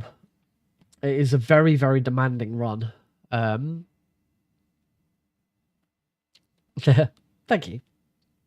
So yeah, I'm pleased. As I said, I'm pleased that I've got a PB, but I won't be submitting this. I shouldn't be submitting this until it's under 120. Once it's under 120, that's when I can celebrate, really. And as I say, it's not far off. I just have to get... I need the pain, the end, and the fury to all go well. They don't have to be... I don't have to get them right. I don't have to get them first try, but doing 6 or 7 attempts, the end kind of needs to be first time. As soon as I do the end first time, I'm going to get a massive PB. And I've done it before. I do it in all keratins. It's just silly little things. And the other thing with this run is that I've been so focused on all keratins that there are little bits of any percent that I don't do as well because of all keratins. So I think certainly once these marathon runs, I mean, I'm done with all keratins after GDQ.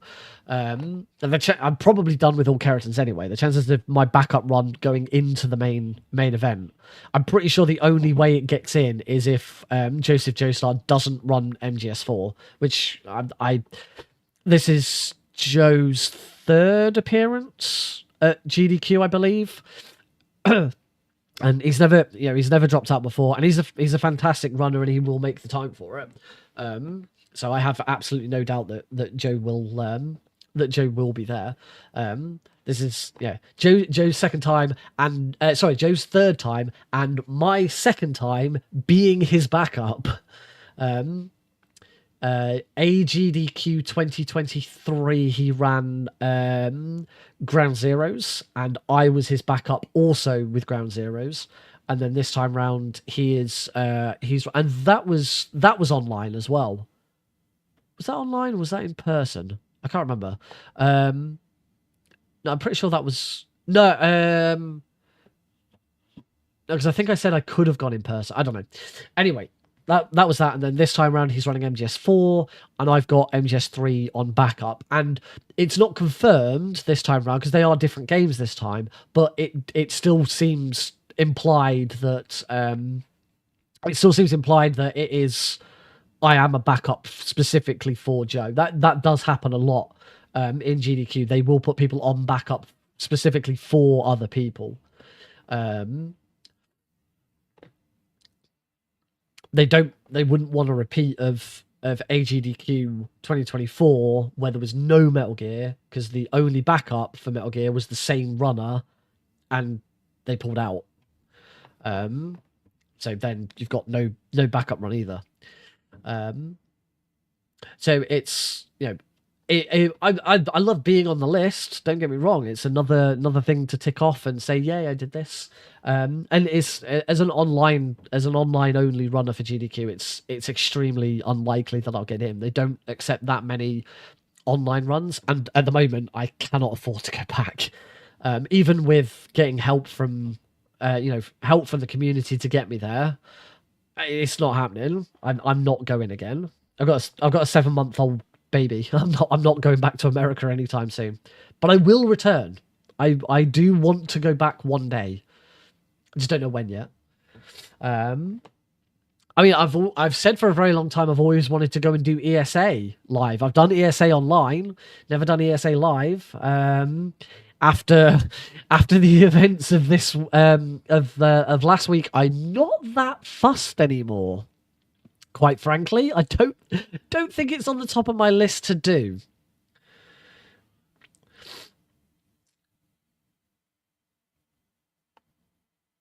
Power Up for Pride is Power Up for Pride is live. So are they live with the actual runs and events?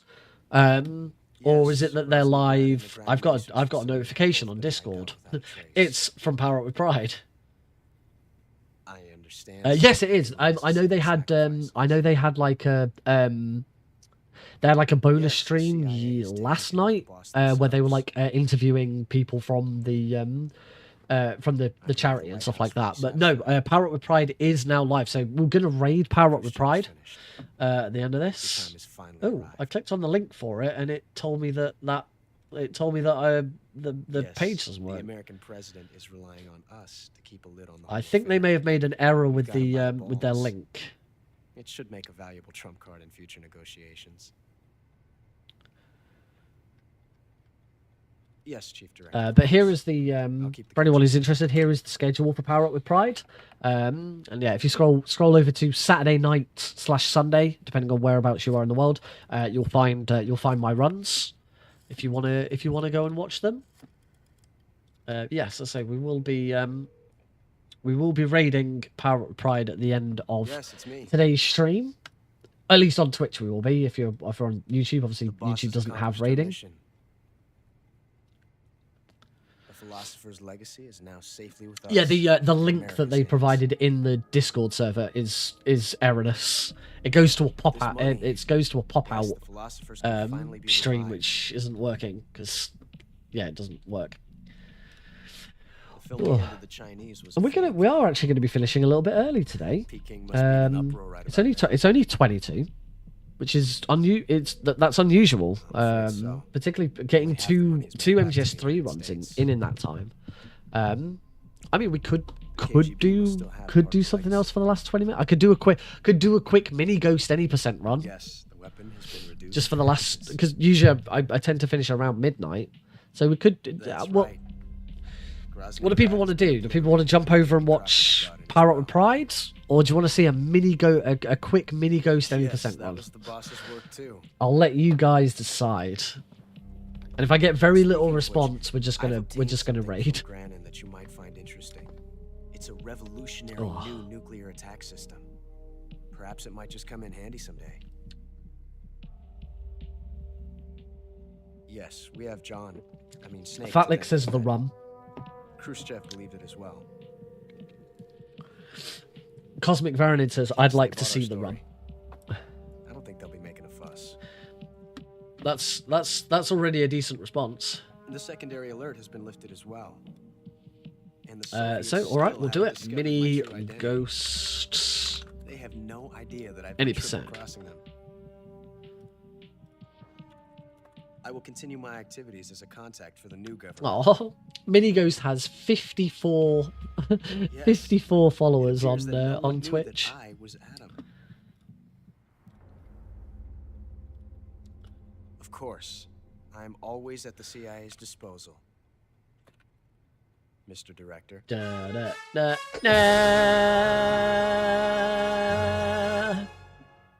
we go. Final time, 1 hour, 23 minutes, and 26 seconds. An IGT of 1:24:14.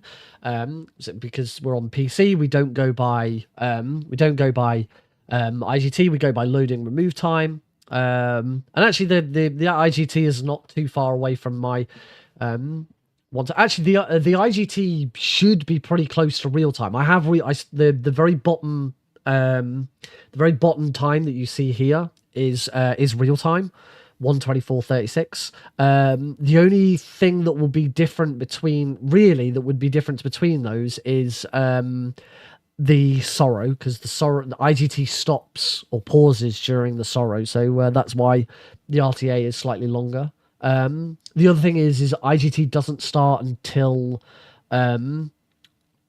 David Hayter finishes the opening monologue, whereas in load and remove time, and so RTA, it starts straight away as soon as you pick your difficulty. Yeah, that's the run. So we're going to try and do a very quick switch over to Mini Ghost now. This could be a run. This might be a run that not many people have seen before. It's a very fun run. It's a very silly run. It's going to close Metal Gear Solid, and hopefully, I need to save my splits, and let's pop on over to our 4x3 scene.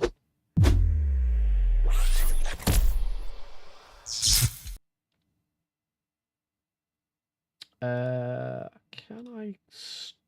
How do I stop?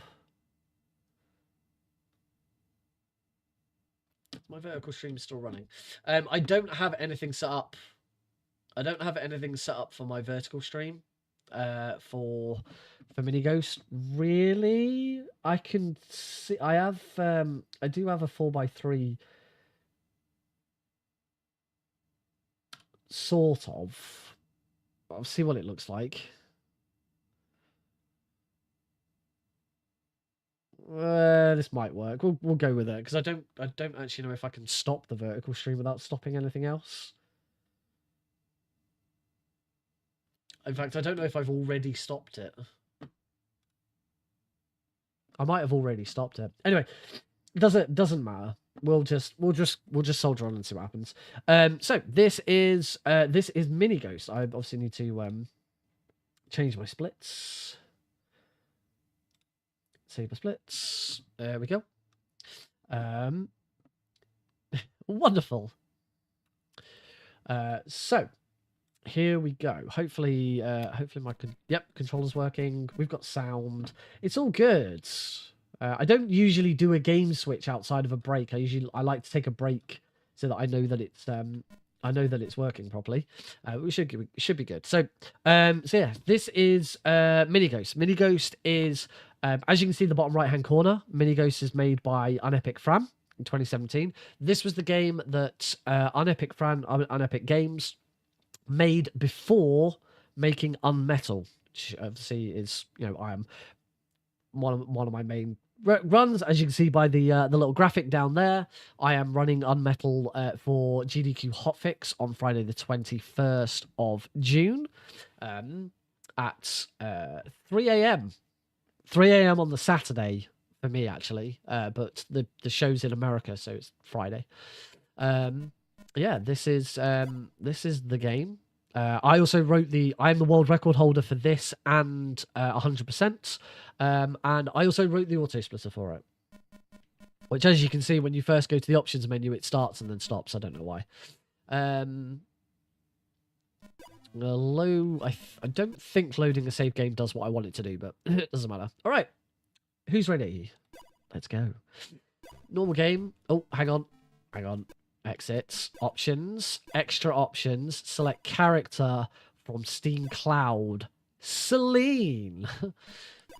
If anyone has seen Unepic Games' most latest game is Pampus and Celine, The Maze of Demons, which I was a speedrun consultant on. I also did I also QA tested it. I'm in the credits. And I also wrote the auto splitter. That's me writing the auto splitter for Pampers and Celine is why I'm credited as a speedrun consultant for the game. Mini Ghost contains a character editor. You can't use the controller for it. But yes, you can create your own characters. So if I just quickly do this, I don't know what's going to happen here. There we go. Play. I am now a really, really weird black mess. You can just sort of see that.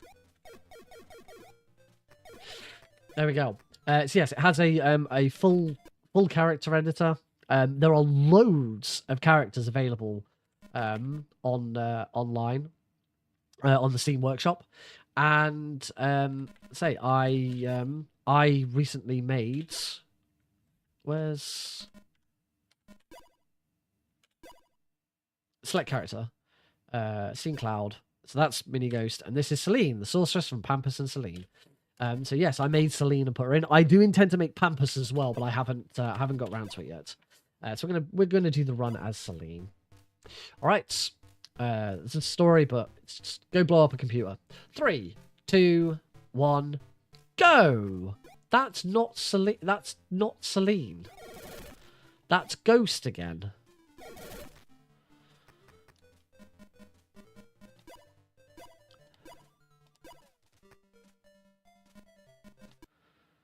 Start new game. Go. There we go. Now I'm Celine from the start. In this game, as I say, we have to destroy a computer. The computer has made the base go haywire. The reason the computer has made the base go haywire is because Ghost's boss has infected it with a virus deliberately, so that the base would then hire us to fix it. So it's self-sabotage so that we can be hired to then fix the problem. It's very cheeky, very illegal. But that's what's happened here. That's the purpose of us being here in the game. So I'm just collecting some cubes. I've gone a little overkill with the number of cubes I'm getting, but that's fine. It'll help us out later. And the main sort of route through the Any % run is pretty simple. It's to reach the final boss, we need the level 4 card key. The level 4 card key is found in Zone 3. The level 3 card key is found in Zone 2. The level 2 card key is found in Zone 1. And the level 1 card key is found in the room below me. And that's it. It's just simply go to each zone, kill the boss, get the card key, grab a couple of upgrades along the way. That battery upgrade was necessary. There's card 1. Now we're going to go and get the piggy bank upgrade. This is a very, very important upgrade for the run. There's going to be a bit of text there. This is an area we shouldn't really come to yet, because as you can see, it's really dark. However, because we're speedrunners, we already know our way around. Already know my way around. I know exactly where I'm going, where all the places are. I'm going to get the piggy bank. And now we're going to head off. So the piggy bank means every time I level up, you can see there's an HP, there's an XP system at the top. Every time I level up, I will receive 20 cubes, and that is going to be our main way of getting cubes. Cubes required for upgrades. There are a couple of necessary upgrades throughout the run. You'll see in my splits that I have, there's a couple of splits that have a number in brackets. That number indicates the number of cubes I need for an upgrade at that point. So the protection upgrade is going to cost me 60. That's the big one. That's the one that we are aiming for at the moment. And then there's another battery upgrade, and there's also the sniper upgrade right at the end, which is absolutely mandatory. The protection upgrade isn't mandatory. The 2 battery upgrades absolutely are. As you can see on the at the top right of the screen, it shows I've got 58 out of 80 cubes. So I can only carry 80 cubes. The sniper upgrade is mandatory, and it costs 100. So that means I have to get at least 2 battery upgrades so that I can actually carry enough cubes.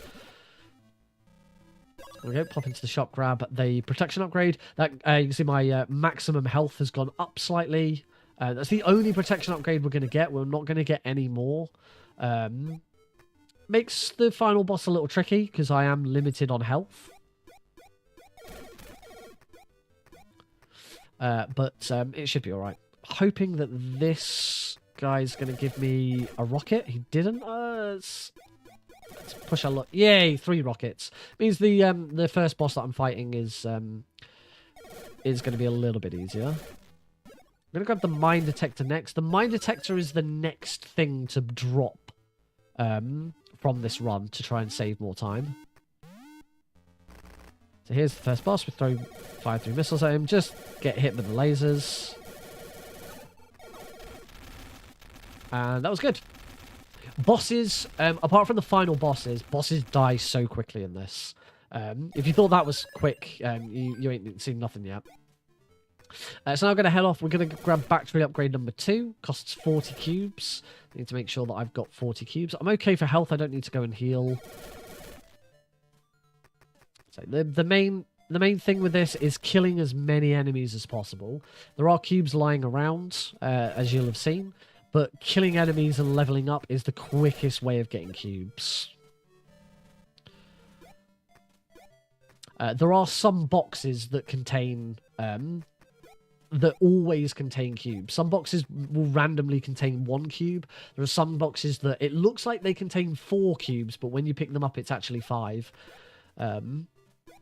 Though getting those boxes is important as well.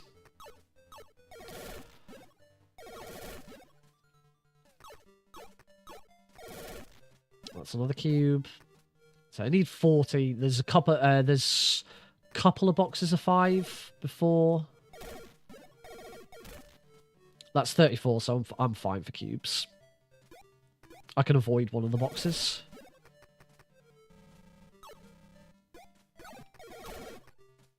That box in the top right has got 5 cubes in it, but I'm not going to go for it because that box has 5. And that's my 40. Nice. That was a gold split, and I'm now on world record pace. I said I am the world record holder of this. The world record prior was held for about 3 years until I came along and finally broke it. Now we want to start getting lasers. I was about to say every enemy, but most enemies drop a sub-weapon. So those rocket guys, they drop their rockets. The laser guys drop lasers. The laser is the most powerful sub-weapon. You can only carry 3 of any one sub-weapon at any time. That's 2. I only need 2 for the next boss, but it's good to have 3 so that I've got 1 spare ready for the next section. And now don't blink or this boss will disappear before your very eyes. That's the boss. And that's why the laser is the best sub-weapon. We do not use any other sub-weapons throughout the run now. Boss number 3. I'm a little low on health, but I'm gonna risk it. I'm gonna risk it. Back into the dark room. We've got a different route to go this time. We're gonna go up here. Now we're gonna go up here. Gonna jump up here. Jump up. Wait for that steam. Ooh, bit too far over. There we go. In this room, it's kind of important that I take out every enemy. There is a quick save function in the game. There we go. We just used it. And quick saving and quick loading does not affect the time, the timer in the game. I'm allowed to.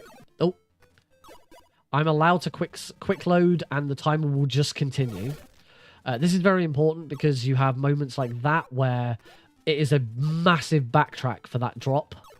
So it's really important to save and load. As we get closer to the end of the game, I will do a lot more of that. So move into zone 3. I'm a little low on health, so I do need to be a little bit careful here. Wait for him to move. Try that. By the way, I haven't mentioned shooting. I do have turbo enabled on my shoot button.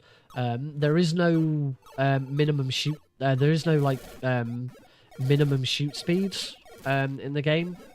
You can you can shoot as fast as you can hit the button, And as a result of that, it will always be in your best interest to shoot as fast as possible. Of course, if you were to do that consistently, do it across multiple runs, you will damage your hands. So as a result, turbo is legal for the speedrun. I have one laser for the next boss. Oh no, I still have a chance of getting another one. I really, really could do with this being a laser. Please drop a laser. I didn't. That's unfortunate.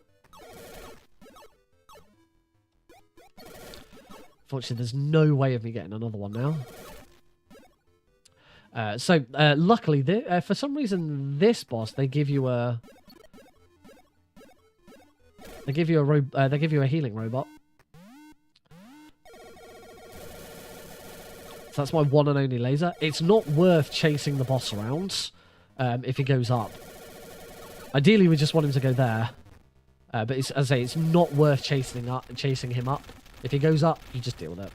You just wait for him to come down. Is RNG where he goes. As I say, two lasers makes very quick work of that boss.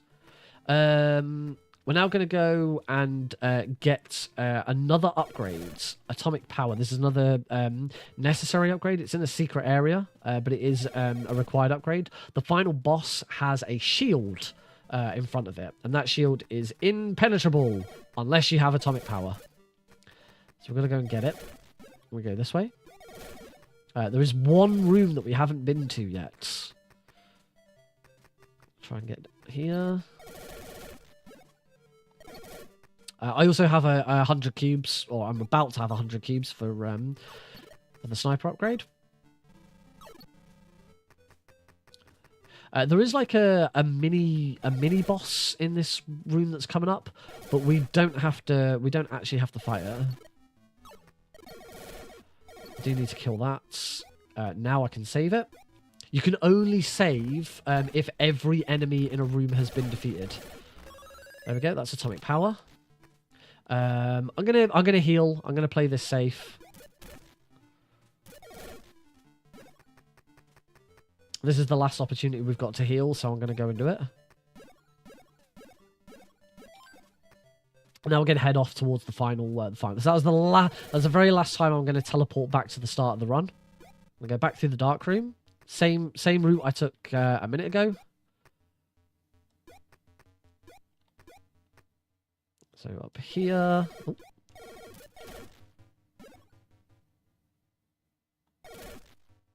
So I really want to make sure I kill all of these enemies so that I can save, because this is a horrible, horrible bit. If you do not save here and you fall down, you've got to repeat the whole of the dark room. And sometimes you can get really nasty RNG like that. It's worth noting with enemy placement, any enemy that is just walking around... That was horrible. Any enemy that's just walking around, there's no RNG. All flying enemies have RNG. It's just a sort of weird the way that the game is sort of coded in that way. And now we're going to go up here. Ugh. Sorry, I'll heal up. We'll grab Leaf. Leaf isn't a required upgrade. You don't have to get Leaf. The advantage of Leaf, though, it's not far out of the way. We have to come this way. Leaf means every time I level up, I will heal 2 bits of health instead of 1. So it's as we're about to go into the final boss. The final boss is tough on any percent because I have very little in the way of upgrades. I'm gonna go this way. Because here is the shot for sniper. I'm going to take more damage. Really want to be mitigating the damage I'm taking. Sniper is a required upgrade. As you can probably imagine, it increases Ghost's shooting range. It means she can actually hit the final boss. If you do not have the sniper upgrade, you cannot hit the final boss. And you need it for that, and you also need atomic power. So I need to be killing as many enemies as I can at the moment, because as you can see, As you can see by my my health, I've taken quite a bit. And with Leaf, I'll get a lot of health back. I'm gonna make sure. I haven't saved it in a while, so we'll do a safety save here. Drop down here. Just drop here. Wait for him to move. Wait for him to move. These dinosaurs like absolutely wreck you. It is worth taking the time to kill them. They breathe fire at you. And we move into Zone 4, the final zone. I'm going to save it here, because in Zone 4, there are a lot of pits. There are a lot of fire pits, and I want to be able to get out of them. The other thing we probably want to do in Zone 4 is save scum for trying to get lasers. There's one in particular.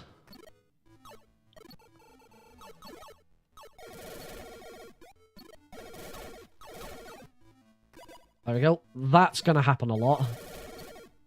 Yay, I got one. No!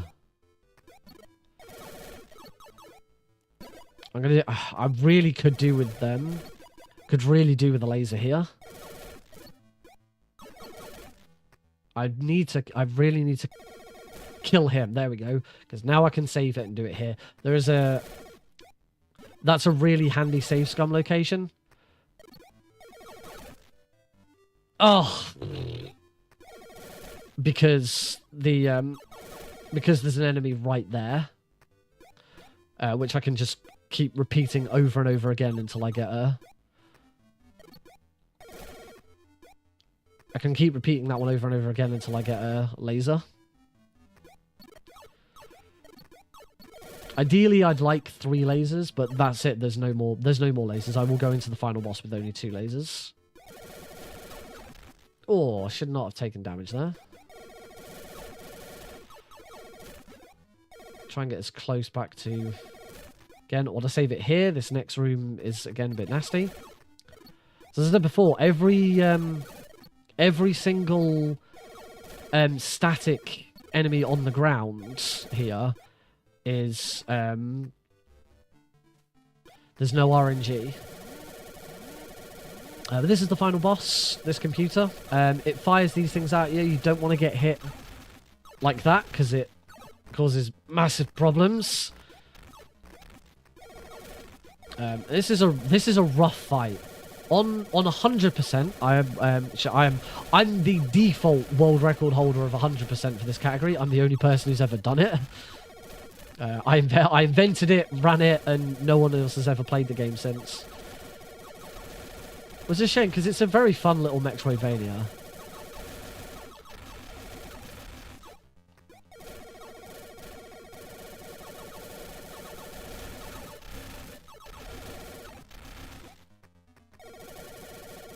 There we go. 17 minutes, 10 seconds, and 68 hundredths of a second. Wahoo! And that's Mini Ghost. A very, very quick look at Mini Ghost. 1 minute, just over a minute behind PB. The RNG wasn't really on my side. Yeah, it's alright. My very last run, before the any percent run I did before this run, was the most recent world record. I jumped back on to Mini Ghost for the first time in months in order to do a practice run ready for Pride this weekend, and I got the new world record on my first attempt. It was only not by much. It was only by a few seconds. Sub 6, I think sub 16 is the big challenge at the moment. I think dropping the mine detector. Dropping the mine detector will help. You could drop Leaf, but that's really risky. Yeah, there's so much more that could be done with that. So, the 100% run is a lot easier. There's a bit of a grind with it because you need a lot of cubes to get every item, but it's a really interesting and fun run. I hope more people can pick this up. It's dirt cheap on Steam. Whenever it's on a sale on Steam, it's like a couple of quid. I highly recommend giving it a go because it's just a fun little Metroidvania. I love it. I only started speedrunning it because I went to the Mini Ghost speedrun moderators and said, look, I'm looking at trying to combine all of the Unepic games together. You guys up for that? under their own series on speedrun.com. Unfortunately, it didn't happen because speedrun.com say that they don't put series together based on developer. It has to be based on story. And the response I got was, we don't speedrun the game anymore, so it's not something we do. Be a super mod. They just gave me super moderation of the game. I was like, oh, I'm now a super mod of this game. I've played it once and never speedrun it. I guess I should learn the speedrun. And now I am the multiple world record holder for the game. And I made my own custom skin. There's loads of skins. You can play as Snake from Metal Gear. You can play as Iron Man. You can play as the main character from Cave Story. I think someone probably made Celeste from Celeste. Is the character's name Celeste in Celeste? I don't know. Yes. Go give Mini Ghost a try. It's a good game. That's going to be it for tonight's stream, though. I hope you've enjoyed it. I will see you over the weekend. Not only am I doing Power Up with Pride, on Saturday, I am running Metal Gear Solid the Twin Snakes for Bingo-thon. It is the marathon debut of Twin Snakes Bingo. I hope to see you there as well. Thank you all very much for joining in. We are, as I said, if you're on Twitch, we are now going to raid Power Up with Pride.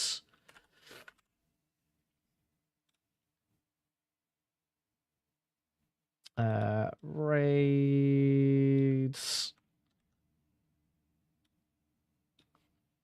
Power Up with Pride. Bye-bye. Yes, thank you all very much for joining in. I hope you enjoy Power Up with Pride this weekend. I hope to catch some of you at my runs, both for that and for Bingo-thon. Nearly done. I'm nearly finished for the month. I got three runs this weekend, 1 run on Friday, the following week, and then maybe very, very slim chance of GDQ. I'm not doing any runs for Pixel Perfect Marathon 4. Pixel Perfect Marathon 4 is next weekend. It's the speedrunning marathon that I'm a founder of. So I help organize it. I will be hosting. I'm commentating the Metal Gear Solid 2 run. I'll be opening and closing it. But I'm not right. It's the first event Pixel Perfect has done where I am not a runner. I'm looking forward to taking a break. So yeah, I hope to see you around. And yeah, let's get that raid going. I'll